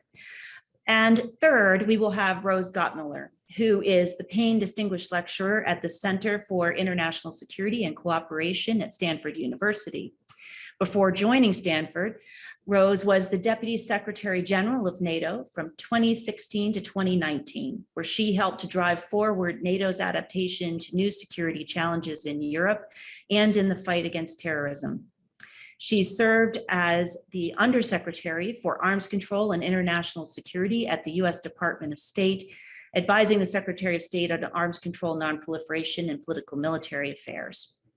While Assistant Secretary of State for Arms Control, Verification, and Compliance for 2009 and 2010, she was the chief negotiator of the new Strategic Arms Treaty, New START, with the Russian Federation. Prior to her government service, she was a senior associate with the Carnegie Endowment for International Peace, with joint appointments to the nonproliferation and Russian programs. So such an illustrious group. Thrilled to have all 3 of you with us today. And with that, I will turn first to Lynn for her introductory remarks. Thanks so much. Excuse me. Thank you so much, Rebecca, for having me. And it's really an honor to be on a panel with Chris and Rose. I look forward to our discussion later, as well as questions and discussion with the audience.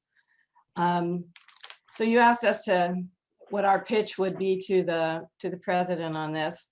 And I would frame it in terms of how important it is for the president to place priority on reducing nuclear risks. In my view, it ranks right up there. I mean, he's got a lot on his plate domestically and internationally, but it really ranks up there along with addressing climate change, obviously dealing with the current pandemic and bio threats into the future. But nuclear risks really requires his focus for humanity and just to put his stamp on U.S. policy. I think U.S. leadership area is essential. With due respect to Chris, I think the U.S. Has not led as well as it could in recent years across the range of nonproliferation and nuclear risks, and there's an opportunity here to do more. One thing I would say to the president is there are some things that you are within your own authority to do. One of them you already did, which was to make the decision to extend New START. There are other things you can do, including as a matter of your own policy, establishing procedures that put some guardrails around your authority to use nuclear weapons by saying that you will put in place a system where you consult key members of your cabinet and perhaps even, as circumstances permitting, congressional leadership before you would take such a momentous decision. He can also direct a fail-safe review at the Department of Defense to really drill down and red team and look closely at whether our systems are really as secure as they could be against cyber risks, other threats that could lead to an inadvertent or unauthorized use, echoing something that was done 30 years ago when Secretary Cheney was Secretary of Defense in a different era, but similar ideas. And then getting to your construct of the trilemma, there are the things that are harder and take longer because it involves working closely with allies, negotiating dialogue with competitors and adversaries, and of course, having some congressional support for those actions. So turning briefly to the NPR, I would say that reducing the role of nuclear weapons in national security policy should remain a guiding principle. And of course, encouraging other countries to do the same is important. On declaratory policy, that should mean reducing, not expanding, the circumstances under which we would contemplate use. I think this president, for the first time probably, is going to be faced with a very fundamental question, which is whether and to what extent China's modernization should affect our assessment of current requirements in terms of numbers and types of weapons. I would advise the president to drill down very carefully and possibly with some skepticism on that undoubtedly debate in terms of how, when, and to what extent it should affect our requirements. And he should look, of course, at, do we need all the capabilities that are currently in train? And I guess I won't get into specific weapon systems now, but SLCM-N comes to mind, as well as the B-83. And then finally, I know you had a panel on arms control, so I'll just say briefly, I would say to the president, it's important to think about where do you want to be at the end of the first term in terms of our nuclear relationship with Russia and then with China. And I would say where we don't want to be, I think, is a year away from New START expiring with no successor in sight, and in an outright nuclear arms race with China. And so there are, things that can be done on both of those issues to make sure that that's not where we end up. In the interest of time, I can save that for Q&A. And again, I know you had a panel earlier on those issues. And I'll just conclude by saying that, making progress in these areas, requires the focus and priority of the president. It obviously requires, as your conference is discussing over the last 2 days, more continuity across administrations, Republican, Democrat, in terms of our approaches, better, more, I guess, collaboration or coordination between the executive and legislative branches, and of course, close consultation with allies. But I actually think one of the strongest things we could do in terms of reassuring allies is having more of a consensus approach and more continuity in our policies so that we don't, swing wildly from one administration to the next. And with that, I will turn it back to Rebecca. Thank you so much, Lynn. Very helpful. Good comments to get the ball rolling here. With that, let me turn over to Christopher Ford and hear, how would you advise the president? Thanks, Rebecca. I hope you can hear me. It's great to be, by the way, on a panel with such high-powered fellow panelists, and I'm happy to try to offer some thoughts, although of course I have to make clear that these are only my own thoughts. They don't necessarily represent those of anybody else, maybe anywhere, and certainly not at the MITRE Corporation. So about the nuclear trilemma, and I guess as I see it, if trilemmas are related to dilemmas, in being situations in which you're sort of caught between competing interests that work to some extent to sort of at cross purposes, I'm not sure we actually have that much of a problem as the question has been framed. As I see it, nuclear modernization, arms control, revitalizing alliances, and nuclear role reduction do not all of them work at cross purposes. And in fact, all but one of them, I would argue, are actually very complementary, especially in the current security environment. The final one, perhaps a bit more problematic, and I'll talk about that in a minute. It may present something of a dilemma. But on the whole, I think the answer for US policy is pretty straightforward. And if in the improbable chance I were given the president's ear for a moment, that would be the advice that I would give. But let me try to explain that. Modernization, just to start with that, I would argue is not just consistent with, but actually essential. Both to successful arms control and to our alliance relationships.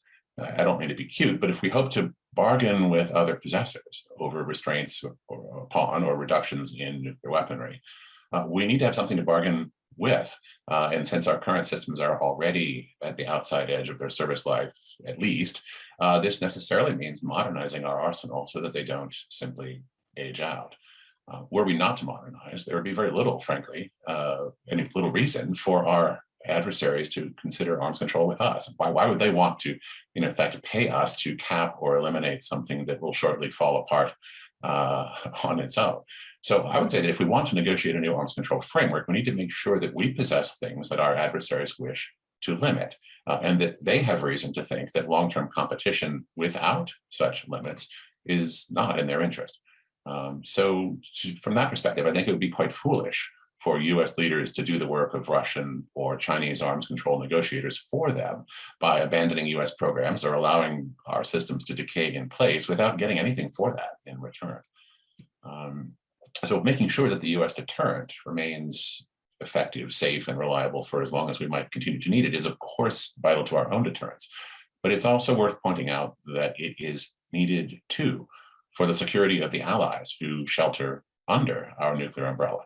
So modernization is critical to strong alliance relationships as well, especially in an era in which Russian and Chinese regional revisionism is both increasingly aggressive and increasingly well armed, and in which our conventional military power is increasingly challenged by their advances, especially in some regional scenarios.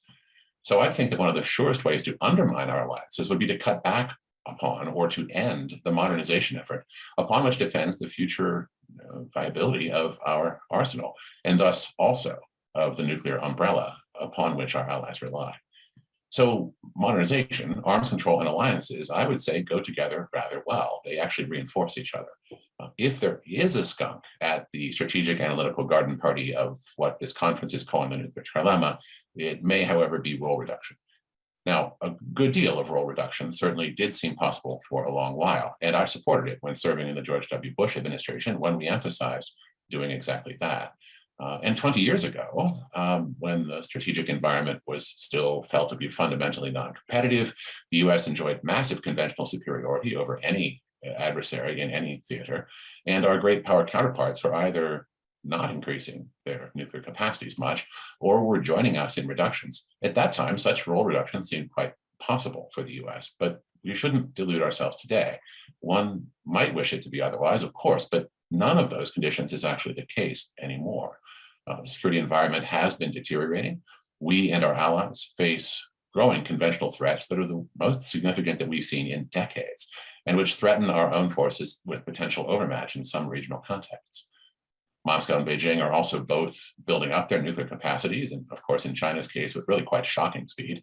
And they are both also aggressively developing non-nuclear capabilities with potential strategic impact as well, raising all sorts of thorny cross-domain issues.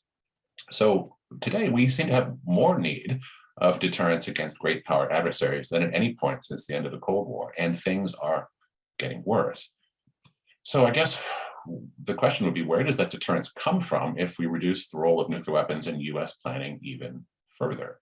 And where even could it come from if we are not willing to invest in increased non-nuclear capabilities to make up that difference, even assuming that money were available for such things in the wake of Washington's current domestic spending spree and debt burdens, and even assuming that significant conventional substitution for nuclear weaponry were possible in the first place. And those are big assumptions that require, I would say, evidence rather than assertion. So how is this supposed to work if we were to avoid having less effective deterrence in a worsening security environment?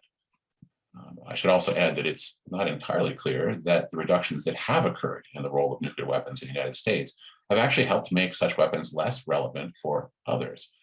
If anything, our conventional military capabilities in the post-Cold War era may have made nuclear weapons seem more important to Moscow and to Beijing. Now, let me be clear here. I don't see Russian and Chinese motives in the modern era as being defensive. They are clearly revisionist and hence inherently aggressive in their strategic outlook. But that doesn't make role reduction any easier, far from it. And it's hard to escape the suspicion that the more high-end conventional capabilities that we might pursue in an effort to replace nuclear deterrence, as it were, the more that others may feel they need more such nuclear deterrence themselves. And this could undermine the prospects for arms control agreements. For while our own nuclear role reduction would presumably make us more likely to be comfortable with limits or with cuts, it's likely to make others less so in the same degree. So it's not clear to me how that circle gets squared. And US nuclear role reduction could also undermine America's alliance relationships. Unless and until we can provide a non-nuclear answer to the worsening strategic and deterrence generally challenges that we and our allies face, role reduction is likely to undermine our alliance relationships, especially coming at a time when these alliance partners need such reassurance more than they have in many years due to escalating threats. So for my part, I'd like to keep the nuclear tools and the posture that's needed to reassure those allies, and also to persuade them that they don't need such things themselves. So there's a non-proliferation piece there as well. So where does that leave us? I think the idea of role reduction may actually create something of a dilemma, therefore. But I don't think that the resolution of these challenges is that difficult. We can have modernization, arms control, and robust alliances together, and thus also continue the bipartisan consensus on this in Washington that has existed for the last decade and perhaps more. But if anti-nuclear zeal compels us also to try to swing back into the role reduction mode in the current security environment, I fear we would risk throwing that away, thus potentially imperiling deterrence itself, undermining our alliance relationships, and making arms control agreements less likely rather than more so. Thanks.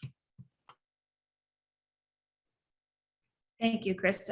Really appreciate those comments. A lot there, I think, for us to discuss when we get to the questions. But let me next turn to Rose Gottemoeller.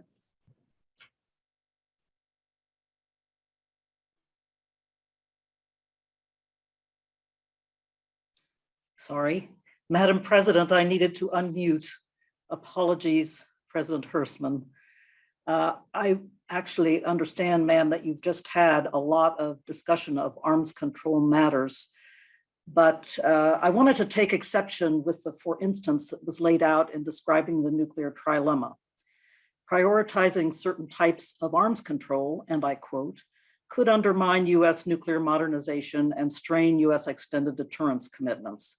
In this, ma'am, it's remarkable how alike Mr. Ford and I are, although I also must say that I agree a lot with what Ms. Rusten had to say. But to get back to my concern with describing a kind of contradiction here, sound arms control policy should never be developed in a way that would undermine key US national security objectives.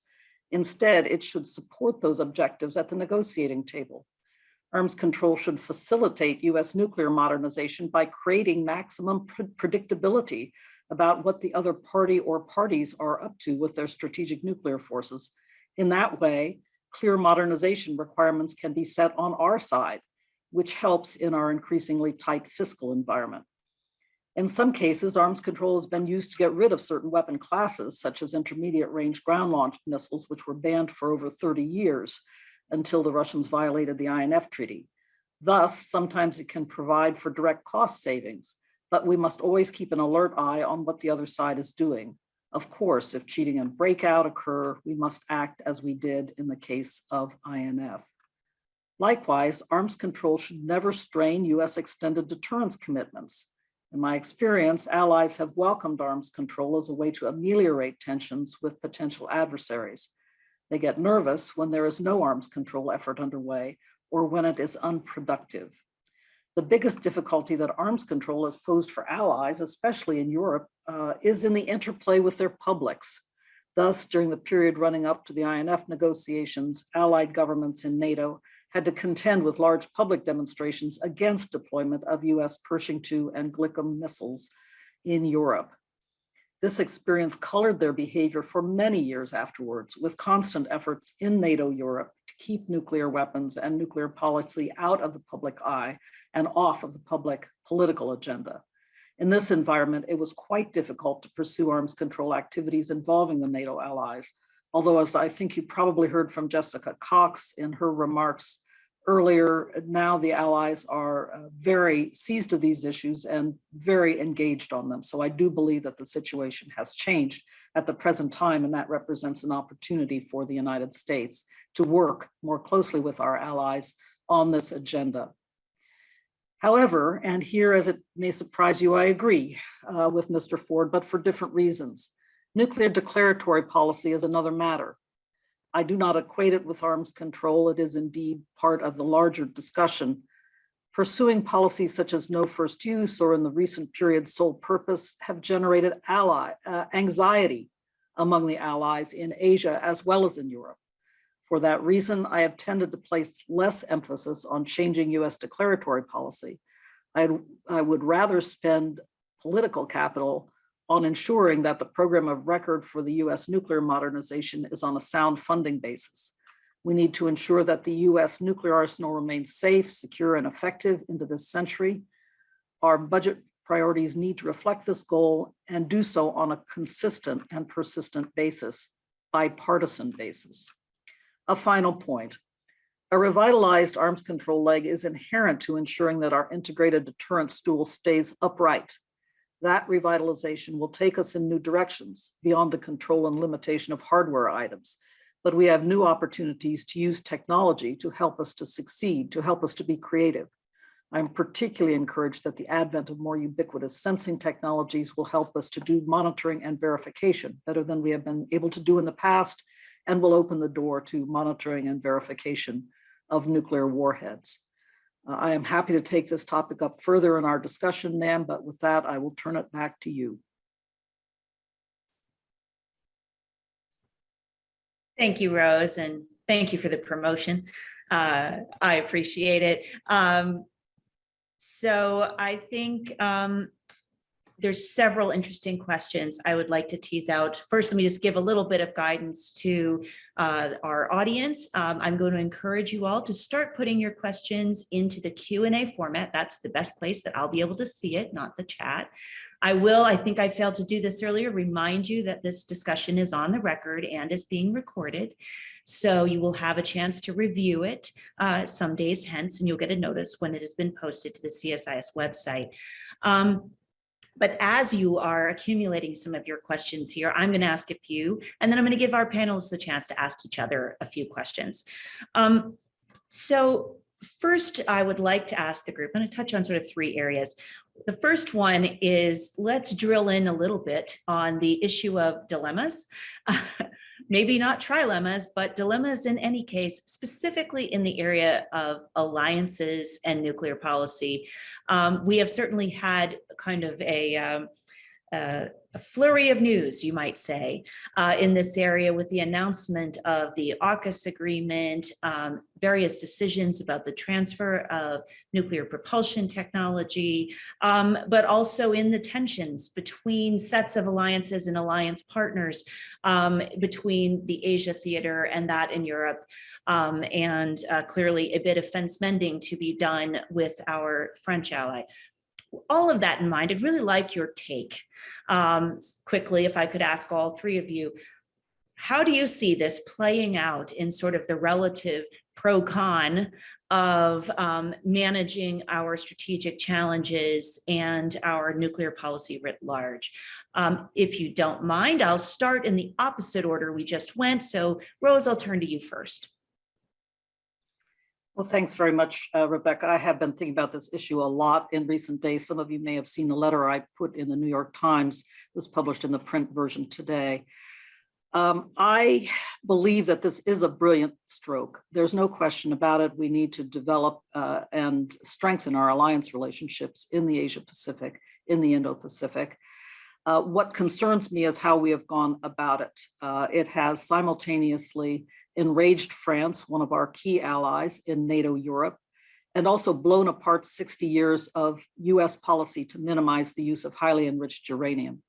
So I think we need to look at this deal and think about it as fabricating a three-cornered billiard shot. We need to put together a discussion over the next 18 months, as they are going to be studying the matter, where the opportunity to bring low enriched uranium propulsion into the picture is considered front and center very strongly. And to my mind, that involves bringing France into the conversation. I would like to see that happen in order to be able to both develop this deal in a reasonable way from the perspective of getting Australia the submarines it needs, but also preserving our alliance relationships in Europe. After all, NATO is our rear guard against Russia. We cannot afford to turn our back on Europe.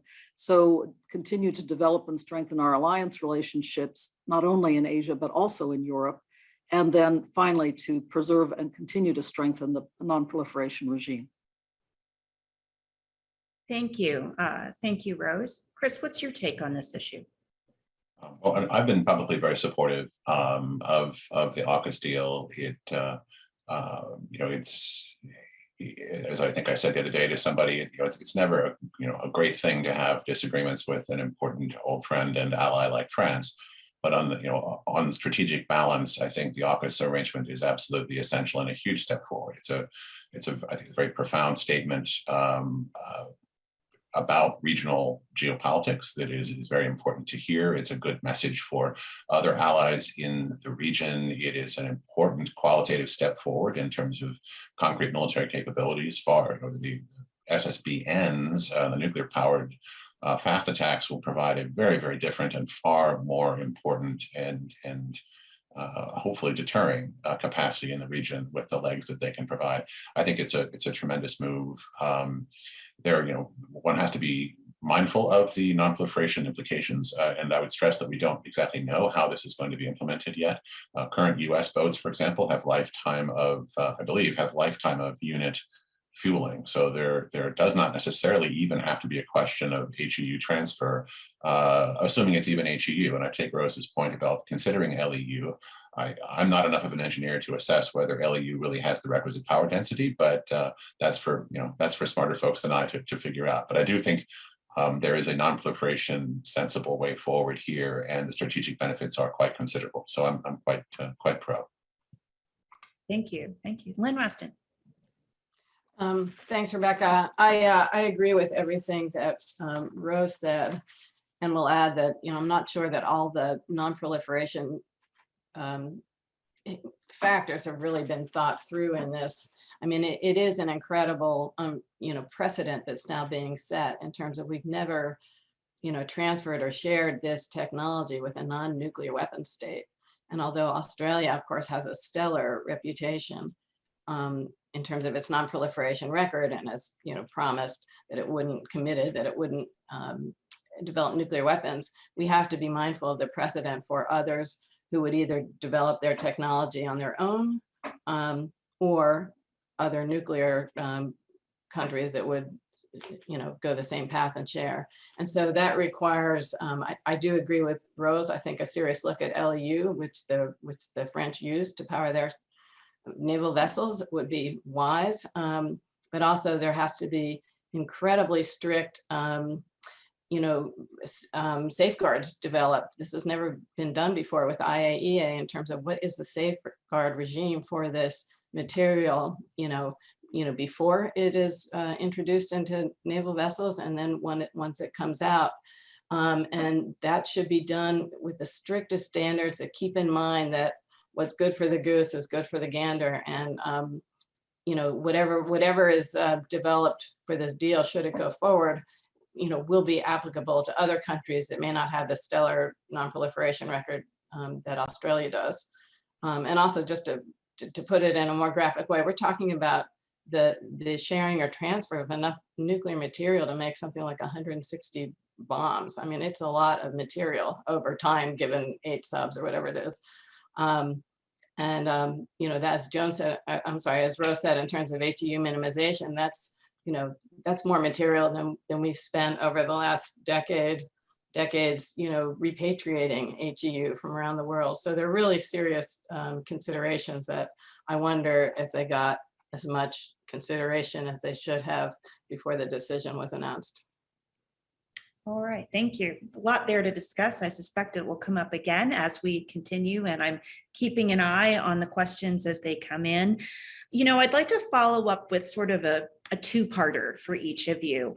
And I want to pick up on something that Chris said about role reduction, because I think you've decoded some of the trilemma, I think, in a way that we were not unaware of, which is some of what creates that trilemma pressure is your overall perspective on nuclear weapons and whether or not we need some explicit pressures to actually reduce the role of nuclear weapons in U.S. national security policy and strategy.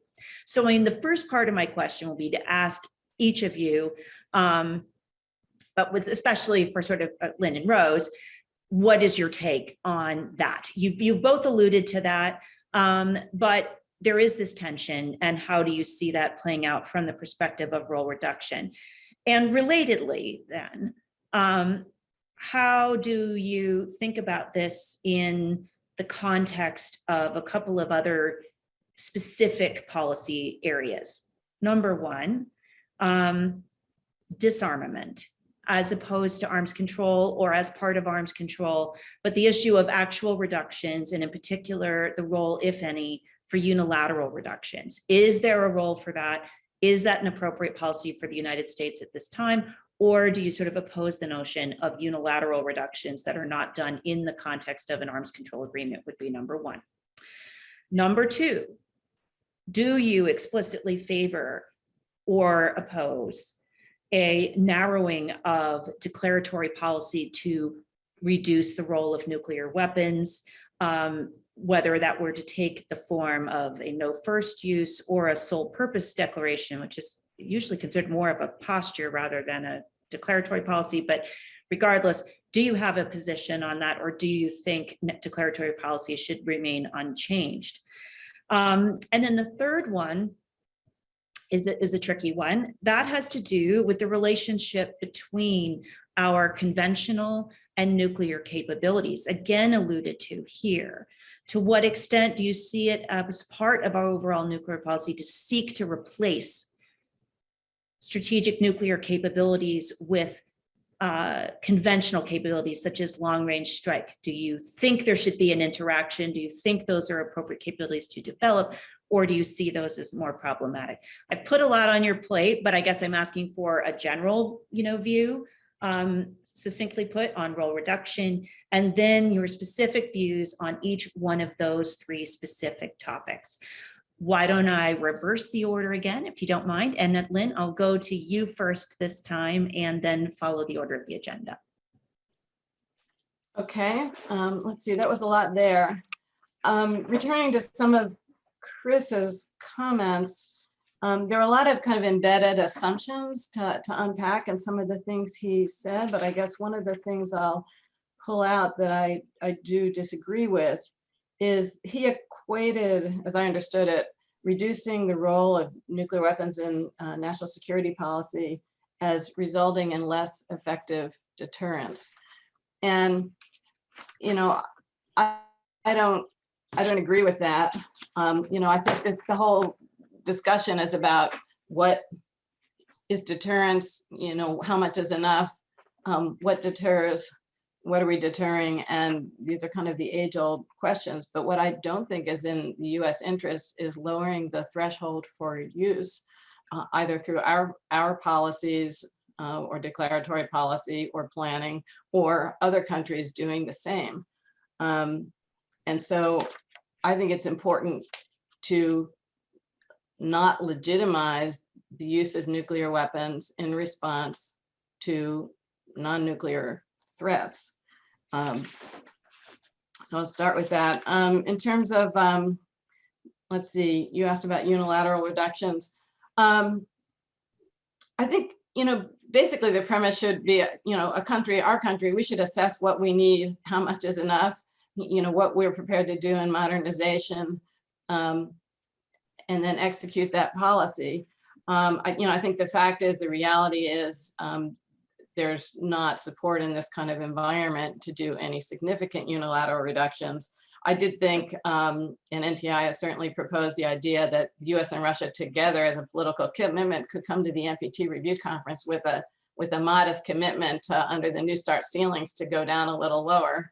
I think that's something, frankly, like to 1400. I think that's something that the United States could do on its own. It would be better to do with Russia, but that's not a significant unilateral reduction, and it would be reversible, of course. In terms of the relationship between conventional and nuclear capability, I think I also disagree with what I think I heard Chris say, is that developing high-end conventional capabilities could actually promote more nuclear responses on the Russia side, and therefore we shouldn't go that route. I mean, I do think the best way to reassure allies is to have forces that we would actually use to defend them. And I think that nuclear weapons are primarily to deter the use of nuclear weapons. And I think once you get into a conflict where a nuclear weapon has been used by either side, it's over, and you don't know where that will go. And the political objective you are trying to achieve is probably not going to be achievable. And so I think we're all back to the age-old questions of what deters and how much is enough. Did you, Lynn, before we leave it, did you have a view on whether or not you would strongly recommend a change to U.S. declaratory policy to narrow its role? Well, the answer is yeah. I mean, I think first of all, I would go start with where the Obama administration declaratory policy was, and not expand the role as it was done under the Trump administration, for instance, implicitly threatening it against cyber and other things. But also, I do think we should be, as the president has said he wanted to, working toward sole purpose. I think that's something you do have to do carefully with the allies, and understanding what it means and reassuring in terms of the conventional capability you bring to bear. But I do think it's the direction we should be going. All right, great, thank you. Chris, over to you. Sure. Well, just to be clear, I did not argue against pursuing high-end conventional capabilities, as you probably are not shocked to hear. My point was merely that we need to be honest with ourselves about the trade-offs that they can create in the minds of those whose behavior, such as coming to the arms control table, we are trying to influence. And I think we've maybe not paid nearly enough attention to that, but I think there are real trade-offs that we ignore at our peril. In terms of the relationship between role reduction and our security, my logic was pretty straightforward, in the sense that at a time when threats are increasing, anyone who proposes to reduce our reliance upon any element, not just the nuclear piece, but any element of the ways in which we have tried to deter those threats hitherto needs to be able to provide an answer as to where that delta of deterrence is going to come from if we cut back on the role of nuclear weapons. I haven't heard a credible case in that respect, nor are the people who want us to reduce the role of nuclear weapons customarily in the business of supporting building up the kind of capabilities you might imagine filling that gap if there were a gap to be filled. So I have not heard a coherent case for how it does anything but reduce our security. I'm certainly open to it, but I just haven't heard it yet. On the more positive side, I would point out that role reduction is not the same thing as risk reduction. And I think you can probably have the latter without having the former. And that is probably where we should be spending our time and effort. On unilateral reductions, I'm not going to surprise anybody on this circuit by saying that no, not in favor of that. I also would oppose narrowing our declaratory policy. Again, not a shocker there, but in a time in which the cross-domain challenges that help give rise to the BW caveat in the 2010 NPR, and that helped give rise to the significant non-nuclear strategic attack caveat in the 2018 NPR. Those challenges are not getting better, they're worsening in rather dramatic ways. So unless if you want to narrow our declaratory policy, again, you need to be able to provide a coherent answer to how you meet those challenges in some other way. I fully admit that nuclear is not a particularly good way to meet those challenges, but that should be a call, for an agenda to figure out ways to do so, but not just to wave away the fact that there are relationships here. Sole purpose, I think it would be a grave mistake. It never has been true, and I don't see a path to it being true. And pretending that it's true strikes me as a strategic mistake that could create very grave problems for us. And no first use, again, I'm not going to shock anybody. No first use, I think, is at the moment and for a long time, and probably for a long time still, undesirable from a US perspective and not credible from anybody in anybody's mouth. I just think it is a type of claim that amounts more to performative virtuous signaling than strategic policy. Where you can rely upon such a pledge, you don't need it in the first place. And where you really would need it if you could believe it, you can't believe it anyway. So it strikes me as a waste of time and a conceptual dead end. Over. Okay, thank you. Not to pull any punches, sorry. Can usually count on you to be straightforward, Chris. Rose, over to you. Wow, well, maybe I'll start with declaratory policy, just to say, as I did in my remarks, that of course it would be very good to move in the direction of narrowing the role, but my view is that the game isn't worth the candle at this point, because we need to keep our eye on the prize of ensuring that our nuclear modernization is adequately funded, and we shouldn't be burning up capital on debates over sole purpose in this case or no first use. I know that view is not particularly popular in a number of circles where I operate, but I take a rather pragmatic view of this at this moment, and having the scars of a couple NPR processes to show for it.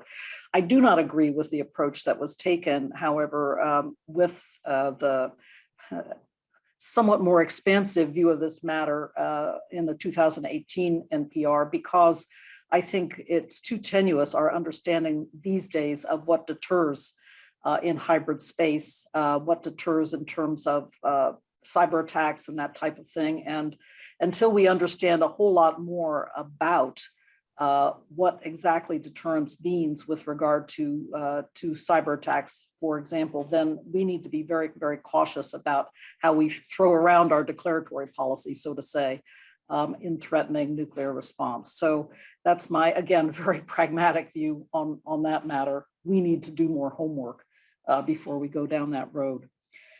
You asked a question about unilateral reductions. I really believe that unilateral reductions are a tool, but they must be taken in parallel. I generally do not believe in the United States taking a unilateral step without the other side, whether it's Russia or China, taking some kind of parallel step also. I think I look upon it now as a tool that can help us perhaps to jumpstart some progress at the negotiating table. That's why I too support the notion of the United States and Russia perhaps coming to the NPT review conference with a lower number. We're already, if you look at the new START data exchanges, we're already below the level of deployed warheads and delivery vehicles allowed in new START. So why not simply absorb those as parallel unilateral reductions and take it to the NPT conference as a way, a modest step forward, but one that jumpstarts further nuclear negotiations. And finally, Chris, I'm going to take up Rebecca's invitation, and Lynn also raised this, but I want to come back at you on this notion of our buildup of conventional weapons has encouraged Russia and China to embrace more nuclear capability, more nuclear deterrence. When I think about this whole question, I think about the display of missile might that the Russians have put on in the Syria conflict over the last couple of years, where they saw the enormous capability of our conventional missiles to undertake massive strikes across a wide range of regional targets in a more limited conflict. And they said, I want that. And they went for it, and they displayed it in spades throughout their engagement in Syria over the last few years, including launching missiles out of the Caspian Sea towards Syria. You know, this was more display than military, really military capability, but they showed that they could do it. So in my mind, they've been chasing us to acquire some of those same wide-ranging, and it's not, Rebecca, to your question, it's not at the strategic level, it's across other ranges up to the intermediate range, as we saw, of course, with the creation of the 9M729 and the violation of the INF Treaty. So that's the way I think about it. They want that kind of conventional prowess that we have in the missile world. And so that's why I wanted to throw it back at you and say, what exactly are you talking about? All right, thank you. Okay, if I might, Rebecca, I'm certainly not arguing that they're not chasing that capability. They absolutely are, and I don't see what that actually has to do with the supposed trade-off between conventional and nuclear at the high end. I think they absolutely want those capacities for reasons that don't have a lot to do with strategic nuclear competition, certainly. My point was merely that, certainly they claim, and some of this may be true, and I think we need to take seriously at least the possibility that some of it is true. They claim at least that our high-end conventional capabilities, they say it presents a threat to them that they use to justify their nuclear posture. Now, you can discount some of that. I do think a fair proportion of that falls into the category of excuse rather than reason. But I think if we just pretend that there's no potential feedback there at all, we're probably missing something too. So my urging was to be careful about those feedback loops, because we really haven't spent much time thinking about them yet. Thank you. We are starting to get a good number of questions in the Q&A. If I could ask you to keep those coming, I'm looking through them and looking for the best way to link some of those together. So please feel free to send those along. Just before I turn to that, I'll just check and see if any of you have any other questions you wish you had the opportunity to ask each other. Want to think about it for a minute? All right. Let me know. Just give me a wave and we'll do that. But what I would like to do now is, and I'm going to tweak this question a bit because we've been discussing this topic, but from Patty Jane Geller, we have a question for Rose. If, as you say, we should continue our modernization program and avoid changing declaratory policy, what options remain for reducing the role of nuclear weapons, if any, or do we have to move away from that language altogether? I think you highlighted one, I think, in this discussion of could you do some sort of bilateral voluntary reduction, but in practical terms, how do we square up the pressures on the logical places to secure some reduction in role with the role reduction language that we are hearing, and I suspect will be somewhat difficult to let go of. I'll start with you, Rose, and then if Lynn and Chris want to chime in on this question, just kind of wave at me and I'll be happy to pull you in. Okay, well, we've been clear, and it's also clear in NATO declaratory policy that primary role of nuclear weapons is to deter other nuclear weapons, and that the chances of nuclear use are extremely remote from the perspective of the United States and its NATO allies. So I think we are already clearly on record as not expressing any preference for moving back toward nuclear warfighting and how we think about nuclear weapons and nuclear deterrence now. So the question is there anything else that should be done in the declaratory space at this moment? My view is at this moment, the answer to that is no, but it's an open question. It's open to debate. In the meantime, what I would prefer to see is a robust development of our agenda for strategic stability dialogue with both Russia and China. And there will be another meeting of the strategic stability dialogue with Russia on the 30th of September. That's great. But we need to be developing a robust agenda there. And as Lynn said earlier, we need to get back to the negotiating table thinking seriously about how to replace New START. If we put the goal out there, as we all have on both sides of the aisle in the United States, Republican and Democrat, that we want to place direct limits on non-strategic nuclear warheads in the Russian arsenal, then we have to think very seriously about what we're going to be willing to give to get that goal. If we also want to get a limitation on these so-called new exotic delivery systems that the Russians have developed, we need to be thinking seriously about what we're willing to give to get that goal. So there's a lot of really hard work that has to be done. And to my mind, it makes better sense for our interagency and for our two political parties to be trying to focus together on how we get that robust agenda moving. Thank you. Chris or Lynn, do you have anything you want to chime in on that topic? Kind of covered that one. All right. Peter Husey has a question that I'm going to sort of expand on just a little bit, because I think he opens a jar we have yet to tap into, which is, how do we actually want to think about China and Russia, and to what extent do we think about them in more independent, bilateral context versus do we need to think about all of these issues in a more trilateral way, or do we even need to go so far to contemplate thinking about China and Russia as forming some form of either loose cooperation to more formal kind of alliance? His particular question is, how do we deter China and Russia from using nuclear force against the US or its allies if China and Russia kind of combine efforts and are cooperating in some form of aggression? So this has really been a big topic, including out of the Stratcom commander and others, about, do we need to think in some combined way in this tripolar nuclear environment as particularly China speeds to a much more advanced capability, or do we sort of keep everything separate and apart? Which one of you might want to tackle that, or tackle that first? Go ahead, Lynn. I'll start. I think from the perspective first of the kind of risk reduction, arms control perspective, that for the near term, it really has to be on two different tracks. And this was a point I was making earlier in terms of, you know, I would hate to see us be in a position where we suddenly didn't feel like we could continue limitations and hopefully even some reductions with Russia and address this expanded categories of weapons that need to be included, probably not in one agreement, but some set of agreements, that we suddenly can't make progress on that agenda because of our concerns about China. I think it's really important to keep the Russia track going. And frankly, realistically, we will ultimately get China into an arms control negotiation only when we come down lower.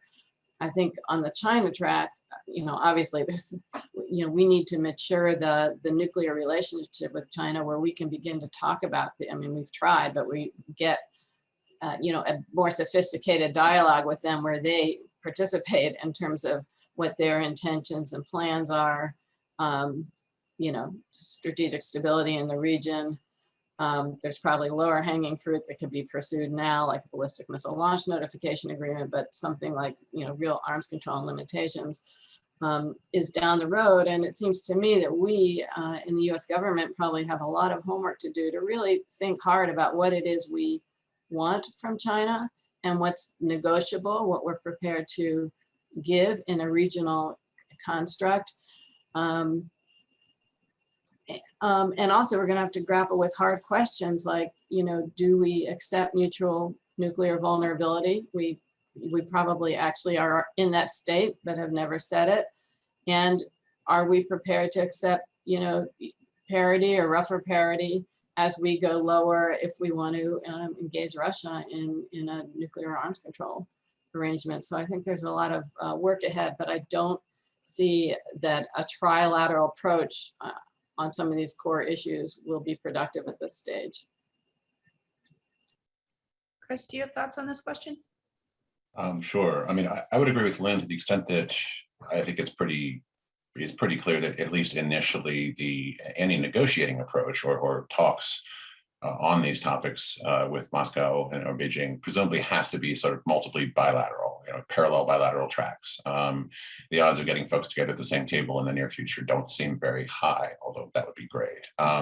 So while the problem may need to be approached in a sort of parallel bilateralism, there's no getting around the fact that the underlying problem is trilateral at the very least, maybe more, but let's focus on the trilateral piece. And it does matter, and we can't pretend that all things are, what we think of as the strategic normal in our negotiating with Russia when China is on this kind of a trajectory. There are clearly going to be some limits on what we could imagine ourselves being willing to agree to with the Russians, or indeed they to agree with us. And let's not forget that Russia and China are to some degree racing as really the only two of the three that are building up right now. To some degree, they're racing against each other. I don't think it's entirely coincidental that the Russians are building so many non-strat weapons. I think partly that's aimed at our friends in NATO, but I would not ignore the Sino-Russian frontier there either. So the problem is structurally trilateral, and you can't get around that. I think maybe in the long term, we have less to worry about in the sense of ganging up on the United States, because I think it's pretty clear from a historical perspective that sooner or later, especially as China continues on its trajectory, and frankly, Russia continues on its own of demographic decline and economic corruption and incompetence, the wheels will fall off their strategically cooperative bus. But in the near term, that could be, that's not tomorrow. And in the near term, there could be all sorts of trouble that comes from the possibility of us having to be worried about both of them simultaneously, especially as they end up both being more or less nuclear peers in the not too far distant future. Bismarck, I think in the 19th century, referred to the nightmare of coalitions or the nightmare of combinations or something like that, and looking at Central European geopolitics at the time. Our strategic planners are starting to have a problem that they have never had before, and we don't quite know what the answer is to that problem.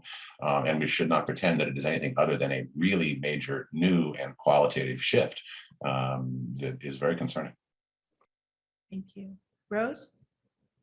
I just want to add one thing that has concerned me about this. I agree with Chris. The notion of them both ganging up on the United States in some kind of strategically coherent and reliable way, I think that's a bit far-fetched. But what I am worried about, and it affects our NATO allies in Europe, is if we are confronting China in some crisis in the Indo-Pacific, that Russia will opportunistically decide to create some mischief in Europe. Those are the kinds of opportunistic scenarios that worry me at the moment. And I think we need to be thinking carefully. Certainly the NATO allies need to be ready for that.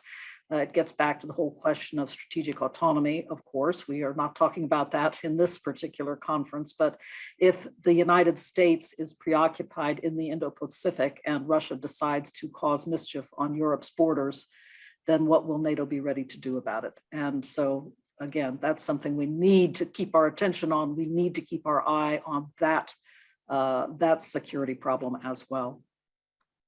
Indeed. Thank you for that.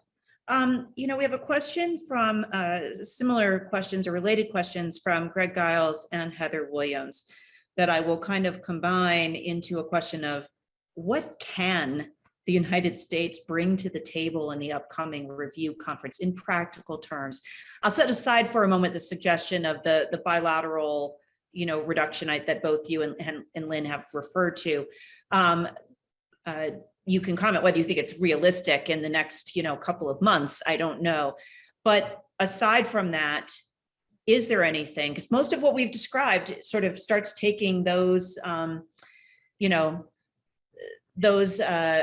things that you might think might be reassuring to the more disarmament-oriented communities, that it doesn't sound like we're going to have too much to offer.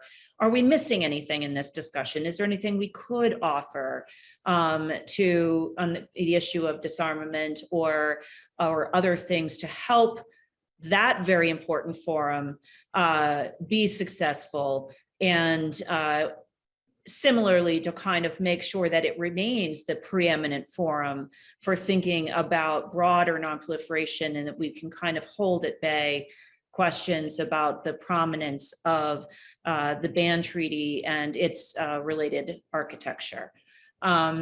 So with that, would one of you like to go first? Lynn, I saw your hand.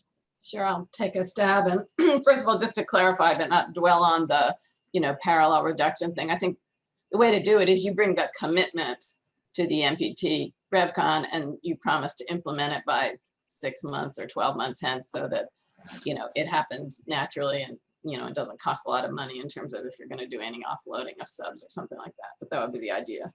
So it'd be a commitment to be implemented at some reasonable time frame. I think obviously what the non-nuclear weapon states are looking for are strong commitments of the nuclear weapon states toward the, just the reductions and disarmament process. And so obviously it's something like that from the United States and Russia, plus, commitment about what they plan to do over the next few years is really important. Something in the P5 context would be helpful. I mean, there's a lot of interest in things like risk reduction measures, doctrine, and more kind of interplay between non-nuclear weapon states and weapon states in terms of talking about doctrines, talking about risk reduction. I do think some toned down rhetoric on the TPNW would be welcome. You're going to have to find a way to acknowledge its entry into force and hopefully be less pejorative about the motives of those states that have joined on without, anyway, there's just a balance there. But I don't think anybody wants that to be the spoiler at the conference, including TPNW proponents. We'll see. I don't know, I'll see what others have to contribute. I do think the Australia deal is a complication in terms of peaceful uses.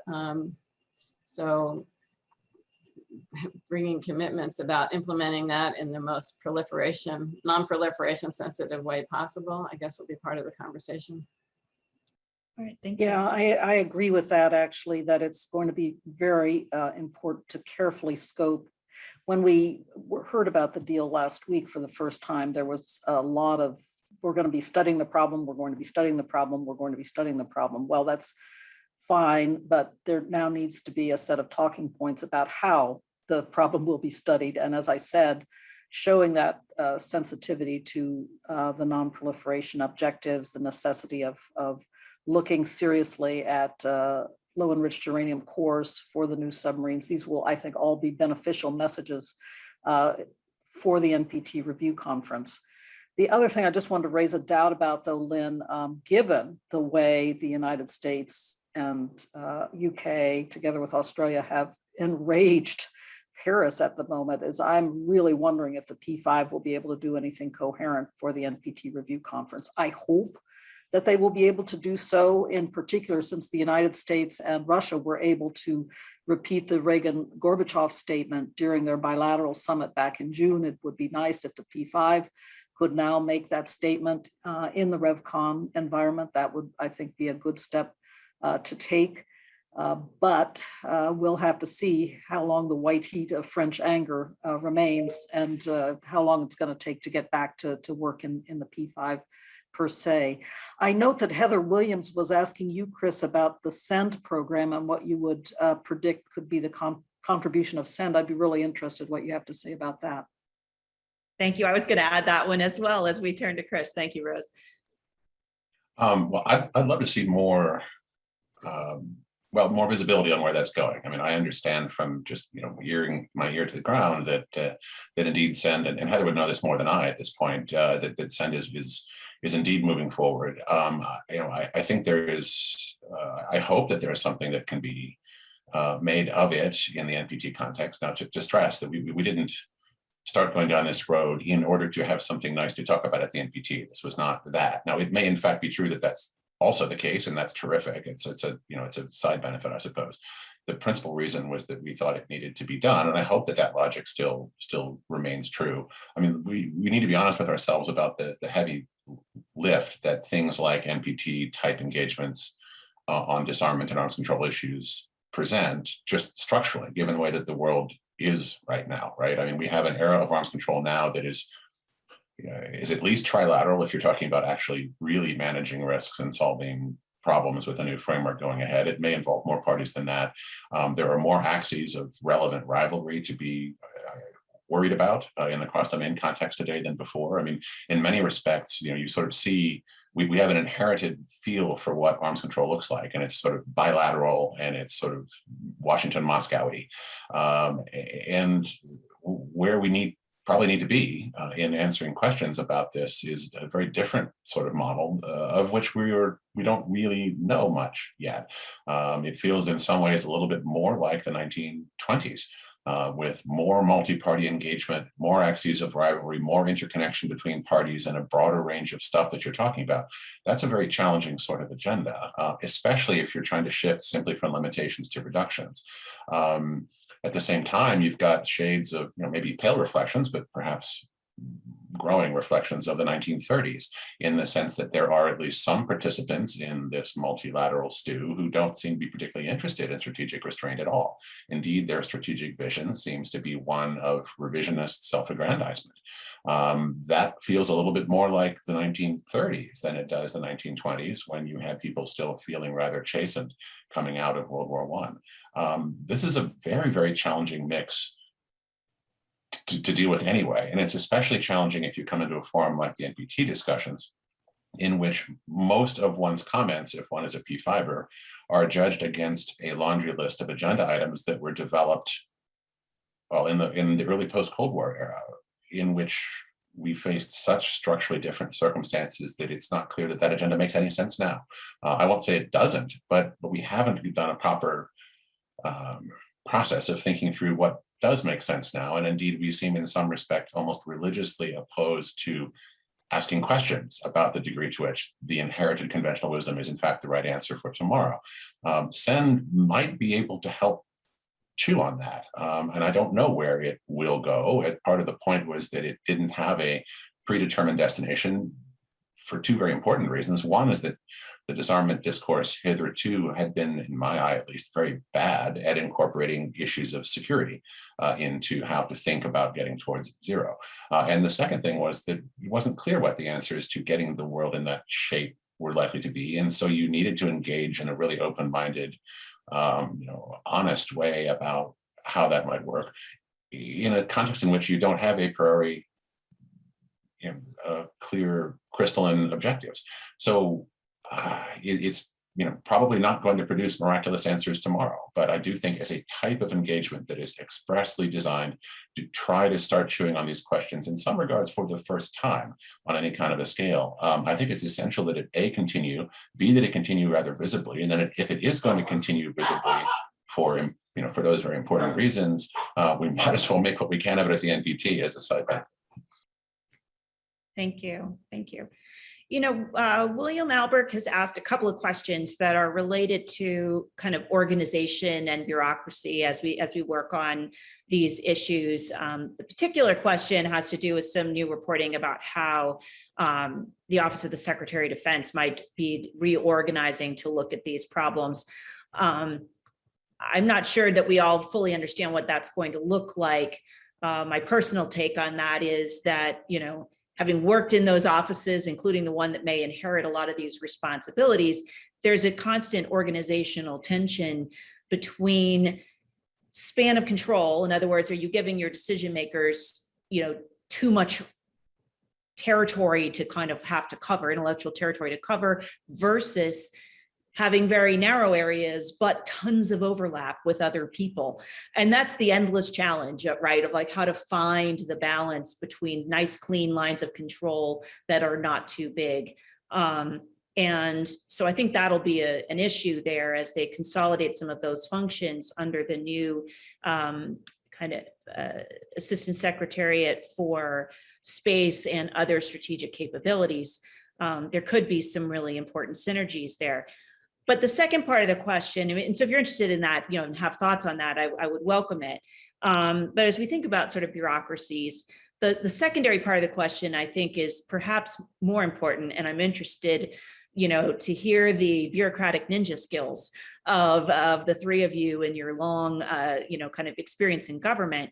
I think the bigger challenge is sometimes, regardless of how you organize various functional responsibilities, is the division of labor between regional experts and functional experts. And how do you actually bring those components together successfully? I think the AUKUS arrangement is one perfect example of one of these challenges. So how do you develop something in a small enough way that it doesn't sort of leak all over the place? But how do you sort of balance making sure that you're bringing regional expertise and functional expertise together in a truly effective fashion? Because that strikes me as more than a little challenging at times, but maybe that's just me. So what's your take on that, Lynn? Yeah, I agree with you completely. It's a challenge in every agency and every administration I've served in, going back to, I guess, Bush 41. A couple of observations. My sense is that the regional voices are very strong right now at all agencies, and that I think more of the functional voices, need to be heard so that issues are properly, considered and weighed and elevated before decisions are made. But then I'll also make an observation amongst different regions. I think there is a long now, history of kind of coordination, cooperation, and cross-fertilization between the regionals and the functionals when it comes to Russia. And I'm talking specifically about nuclear policy and not just nuclear, but arms control and strategic stability, nuclear and conventional. And so those, and they may have different perspectives, but they work together and they understand the issues, and they understand, and it's clear where the functionals have, kind of a leadership role. I don't think any of that exists with the Asia functional, and it's maybe a little better in the North Korea case because there's a longer history of working on denuclearization and that kind of thing, but still the regionals are very dominant. And I think it really doesn't exist with China, with those who have China in their core focus. So I think that's something, just like we need to mature our nuclear relationship directly with the Chinese, I think those communities in the US government need to mature their relationship and their understanding of each other's, perspectives and responsibilities. Be interested in hearing what Chris and Rose have to say. Yeah. Chris, you want to go next? Oh, okay. Oh, sorry. Sure, I guess. I actually thought that on the subject of the DoD reorg question, I thought Brad Roberts' answer in the previous panel was pretty persuasive to me. There's certainly, I think there is potential for this to do some good by bringing some of these sort of really challenging, wicked problems, if you will, of cross-domain deterrence and interference and so forth, sort of under one shop. I think he used the phrase one-stop shopping. So potential to do some good in that respect. My caveat is that, at least my instinct after at least some time in Washington over the years, is to be more interested in personnel and human solutions than wiring diagram solutions. You can have a great wiring diagram, and if you don't put the right people in it and you don't give the appropriately clear commander's intent and don't give the people involved political and institutional top cover and time and attention and so forth, all of those factors are much more important than what the seating arrangement looks like. But with that caveat, I don't see any, I'm not a pessimist about this reorg, at least. But as with all such things, you can succeed brilliantly or bollocks it up by making poor choices in terms of the commander's intent, clarity, attention, resources, and top cover that I was describing. On the regional functional balance, my background is principally at the State Department, where the regionals have traditionally been the center of gravity. that has been less of a problem, at least in my experience in the last few years, than it traditionally is. I think the biggest, and less of a problem on China than it used to be. In general, I don't think there's a right answer to this. I certainly, yeah, I'm sort of a functional guy, I suppose, by background, but I don't come to these things with the reflex that therefore the functionals should rule the roost in the way that the regionals have traditionally thought that they should. I think they're both intrinsically not right in the sense that their voice is an important contributing piece of the deliberative puzzle, and senior leaders need to avoid defaulting one way or the other as a reflex and spend a lot more time making sure that both the regional and the functional perspectives, and of course there's going to be more than one of each, but to make sure that those perspectives are part of the process and that senior leaders are possible so they can do involved in deciding under which circumstances who gets to sort of come out on top. If you have a regular answer in deciding those things, you're probably doing it wrong. Over. Rose, to you. Well, there's not much I can add. I actually agree with both Lynn and Chris and what they had to say, and the role of personalities and relationships and clear political top cover, as Chris said, is really, really important. So you can wire up the diagram however you want, but if people are not able to work together and if they don't have that clear direction from above and top cover, it's not going to work. The one thing I wanted to add is thinking about outreach to China and what might work and succeed in outreach to China. That everybody's been wringing their hands about that a bit recently. We do still have the P5 process. As I mentioned, we'll see how much the French want to play in the upcoming period. Interestingly enough, NATO also has its Paul Mill and Mill dialogues with China, the most recent iteration of which back in June involved discussion of arms control issues. So I don't know if that platform in any way can be helpful. And I'm not speaking for NATO, of course, anymore, but I just wanted to put it out there that set of venues still exists. But finally, I think we can look to recent precedents as well. I am remembering as Undersecretary for Arms Control and International Security that we did have a political military dialogue with China that met on a rather regular basis. And so I'm actually hopeful that there is some look to that precedent today. There was also a very interesting military to military dialogue where a large number of colonels, Chinese colonels, came to the Pentagon and spent a couple of days talking. They always came over to state and talked to us. They were very well prepared, asked very tough questions. But I think there is some history, there's some precedent there that we should perhaps be looking to try to encourage in talking to the Chinese. Maybe we can't get started again in exactly the same way, but try to consider together the value and the problems of those precedents and whether we might begin a slow reconstruction process, because we truly need to get to the table with them. And I know they've been holding us at arm's length. Everybody's again wringing their hands about this, but we need to think about what is the art of the possible at this moment, and appeal to past precedent, I think, can sometimes make a difference. Thank you. Thank you. I'll kind of second, I think something you all have said, organization is one thing, but it is really about how the leadership drives an issue that really determines the bureaucracy will hop too. So if you've got a lot of questions coming from the secretary or the deputy secretary or even an assistant secretary, the organization is going to churn. And if those leaders ask a question like, where is the functional on this? Or, if they think of you as missing, you'd be surprised, right? Like the bureaucratic impediments quickly diminish. If they don't ask those questions, the bureaucratic impediments go up. So it's all about the leadership, in my opinion, more than the wiring diagram. I couldn't agree more. So there's sort of a controversial question in here. I might guess how some of you would come out on this, but I think I'm going to go ahead and ask it anyway. And that has to do with whether or not U.S. extended deterrence commitments are fixed in stone, especially as we look about the changing, dynamic in Asia. Are they who they are? And in Asia, is it Japan and South Korea and that's it? Or is there a circumstance in which the United States can or should contemplate the further extension of official nuclear extended deterrence commitments to anyone else. But in this question, the question had to do with Taiwan. But I would ask it both generally speaking, whether that is a fixed ring of commitment or whether we should consider broadening it. And if so, where? And if you think that's a remote possibility, would you consider Taiwan? Rose, would you like to jump in on that? Do you have a thought?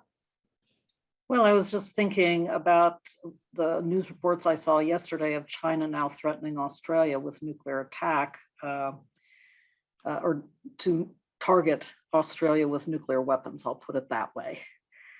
So clearly these questions are going to come up. I think, as I understand, we are already committed to help Taiwan in its defense. And so it's not a nuclear deterrence umbrella in the same way we've extended it to our Asia allies and to NATO Europe. But I do think that we're clearly, we have to be part of the calculations that the Chinese would make in thinking through what they would, what actions they would undertake against Taiwan. But these questions are going to be out there, and they are going to be increasingly out there, particularly as the deal with Australia moves forward. And we'll see, it'll be interesting to see what comes out of this Quad meeting coming up, where there's this effort afoot. Some people are calling it already the Asian NATO. I don't see it yet at this point, but it'll be interesting to see how those discussions unfold in coming days and whether there is any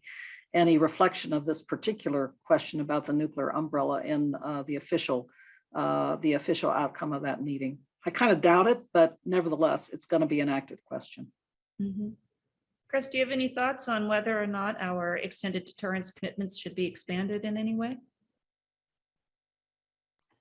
I can talk myself into either position on that, depending upon my mood. I think one thing that we should be focused on either way is making sure that our extended deterrence commitments to allies mean something where they already are. I mean, expanding them at a time in which they're under some question, even with those where we have most traditionally associated ourselves with that kind of a policy, to some degree begs the question of what does it mean in the first place. And I think we're at a threshold point now where we have some mail to answer in making sure that it is clear to our existing umbrella allies that the umbrella is a real thing.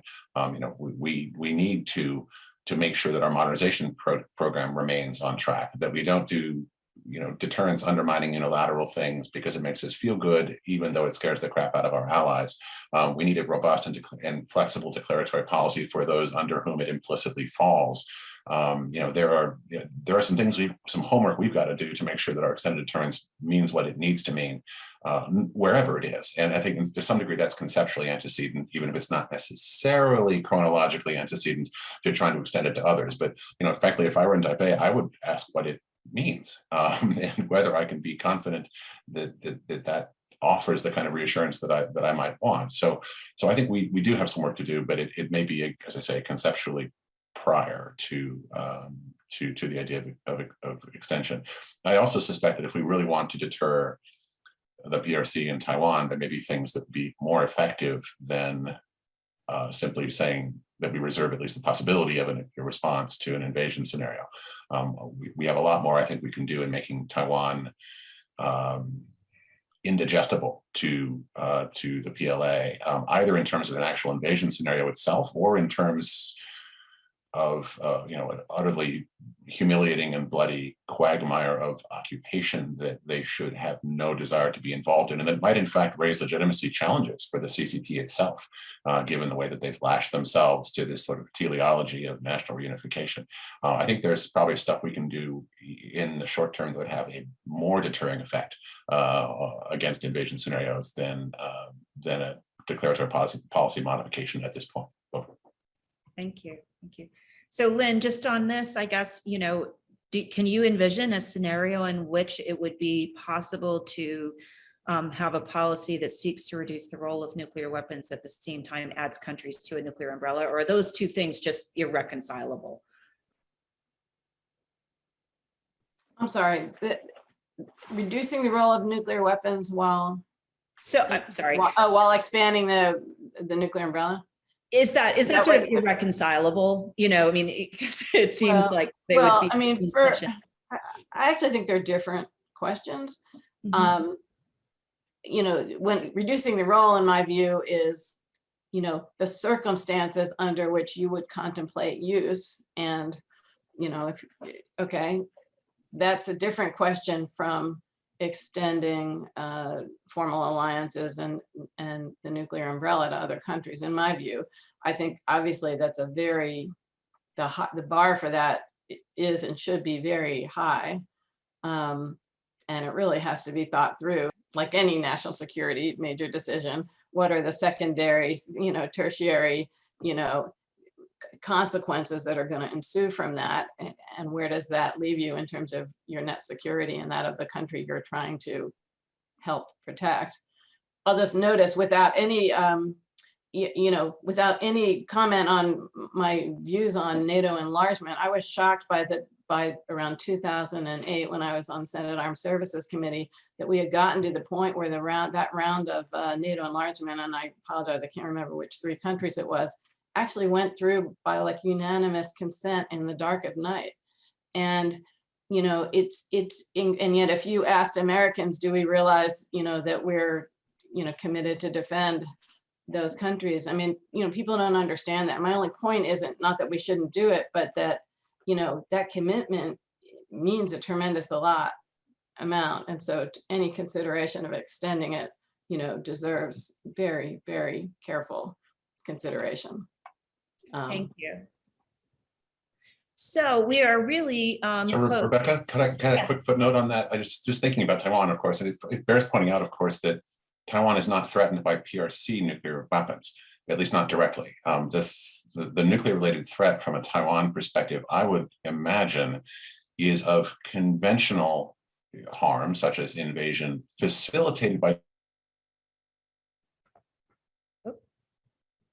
could be seen to create, or could be felt by Beijing to create space in which it has the opportunity to indulge itself in a sort of theater conventional sense by scaring us off from intervention by threatening, you know, say Chicago, you know, do you really want to protect Taipei at the cost of Chicago kind of thing? That's an age-old problem of alliance decoupling in a sense, but I think that's where the nuclear threat to Taiwan comes. So an extension of a nuclear umbrella to Taiwan would, in a sense, be, well, it would be an explicit response to conventional threat. It would make me smile to see adherents of sole purpose theory advocate such an extension. Yeah, come to think of it, if I could just add, I've been hearing from Chinese experts lately in second track that, you know, exactly that, Chris, that, oh, we would never want to see nuclear weapons used in Taiwan. That's, you know, that's Chinese territory. Why would we want to see that happen? So that definitely that line is out there. But that complexity is exactly the one that's most inherent in extended deterrence writ large, right? I mean, that most extended deterrence arrangements were born out of a need to respond or prepare for conventional attack, but for which we might not be able to deliver a sufficiently fast conventional response. I mean, that's true in the NATO context. That's certainly how we think of, you know, at least part of the concern on the Korean Peninsula. So it's a little hard not to put the declaratory policy and extended deterrence policy somewhat together when contemplating those options, right? Right, and those points are Exhibit A in the intellectual incoherence of sole purpose theory. Well, the good news is I can leave that one right there for the moment. Because I believe gets the last word. Well, it certainly it leaves us much to discuss, which there always is in this area. There are so many rich threads to pull that there's never really enough time. I will apologize to anyone in the Q&A that I didn't manage to get to their question or their theme as it went. But it just is a reminder that this is a rich and robust discussion that we could have much longer. But part of my responsibility as your moderator is to respect your time and try to bring us to a close on time. So I will do that. while expressing my sincere appreciation to the three of you for your thoughtful comments and all forms of respectful disagreement. We're always really happy to sponsor here at PONI. So thank you so much for that. I look forward to seeing each one of you in the days and weeks ahead. And I truly hope that we have the chance to meet in person and not just virtually. So, here's to hoping the fall brings us a healthier time for the country and the world. So with that, I thank you. I join with our participants in a virtual round of applause and very much appreciate you being with us. As we wrap up the panel, what I'm going to do is just thank all of you for being with us over the last 2 days, for participating in our nuclear trilemma conference. And I'm perfectly fine with the idea that part of the central debate is whether in fact a trilemma exists, and if so, how and under which conditions. I think it just goes to show once again that we have a lot to discuss. As we wrap up, I want to again thank our sponsor, Northrop Grumman, who provided so much of the resources that allowed us to have this public conference. I do want to remind all the participants again to please follow what we do at PONI. Please visit our website at nuclearnetwork.csis.org. You have the chance to sign up for our nuclear news. It goes out usually 5 days a week with some of the publications and what's being said out in the community. You can get on our newsletter and find about our activities. And either you, if you are someone who fits this definition, or if you are a mentor to someone coming up through this field, think about encouraging them to participate in our conferences and events that are designed to help cultivate that next generation of thinkers and practitioners in nuclear policy. So we really look forward to all of the events to come. And your final reminder is that, of course, this conference has been on the record. It has been recorded, and that means you'll have the opportunity to see it a second time as soon as those recordings are published. But seriously, you can also share with your friends and colleagues and keep the conversation going. Please feel free to be in touch with us if you have questions, concerns, or comments. And again, thank you to everyone for participating, and we look forward to seeing you again very soon.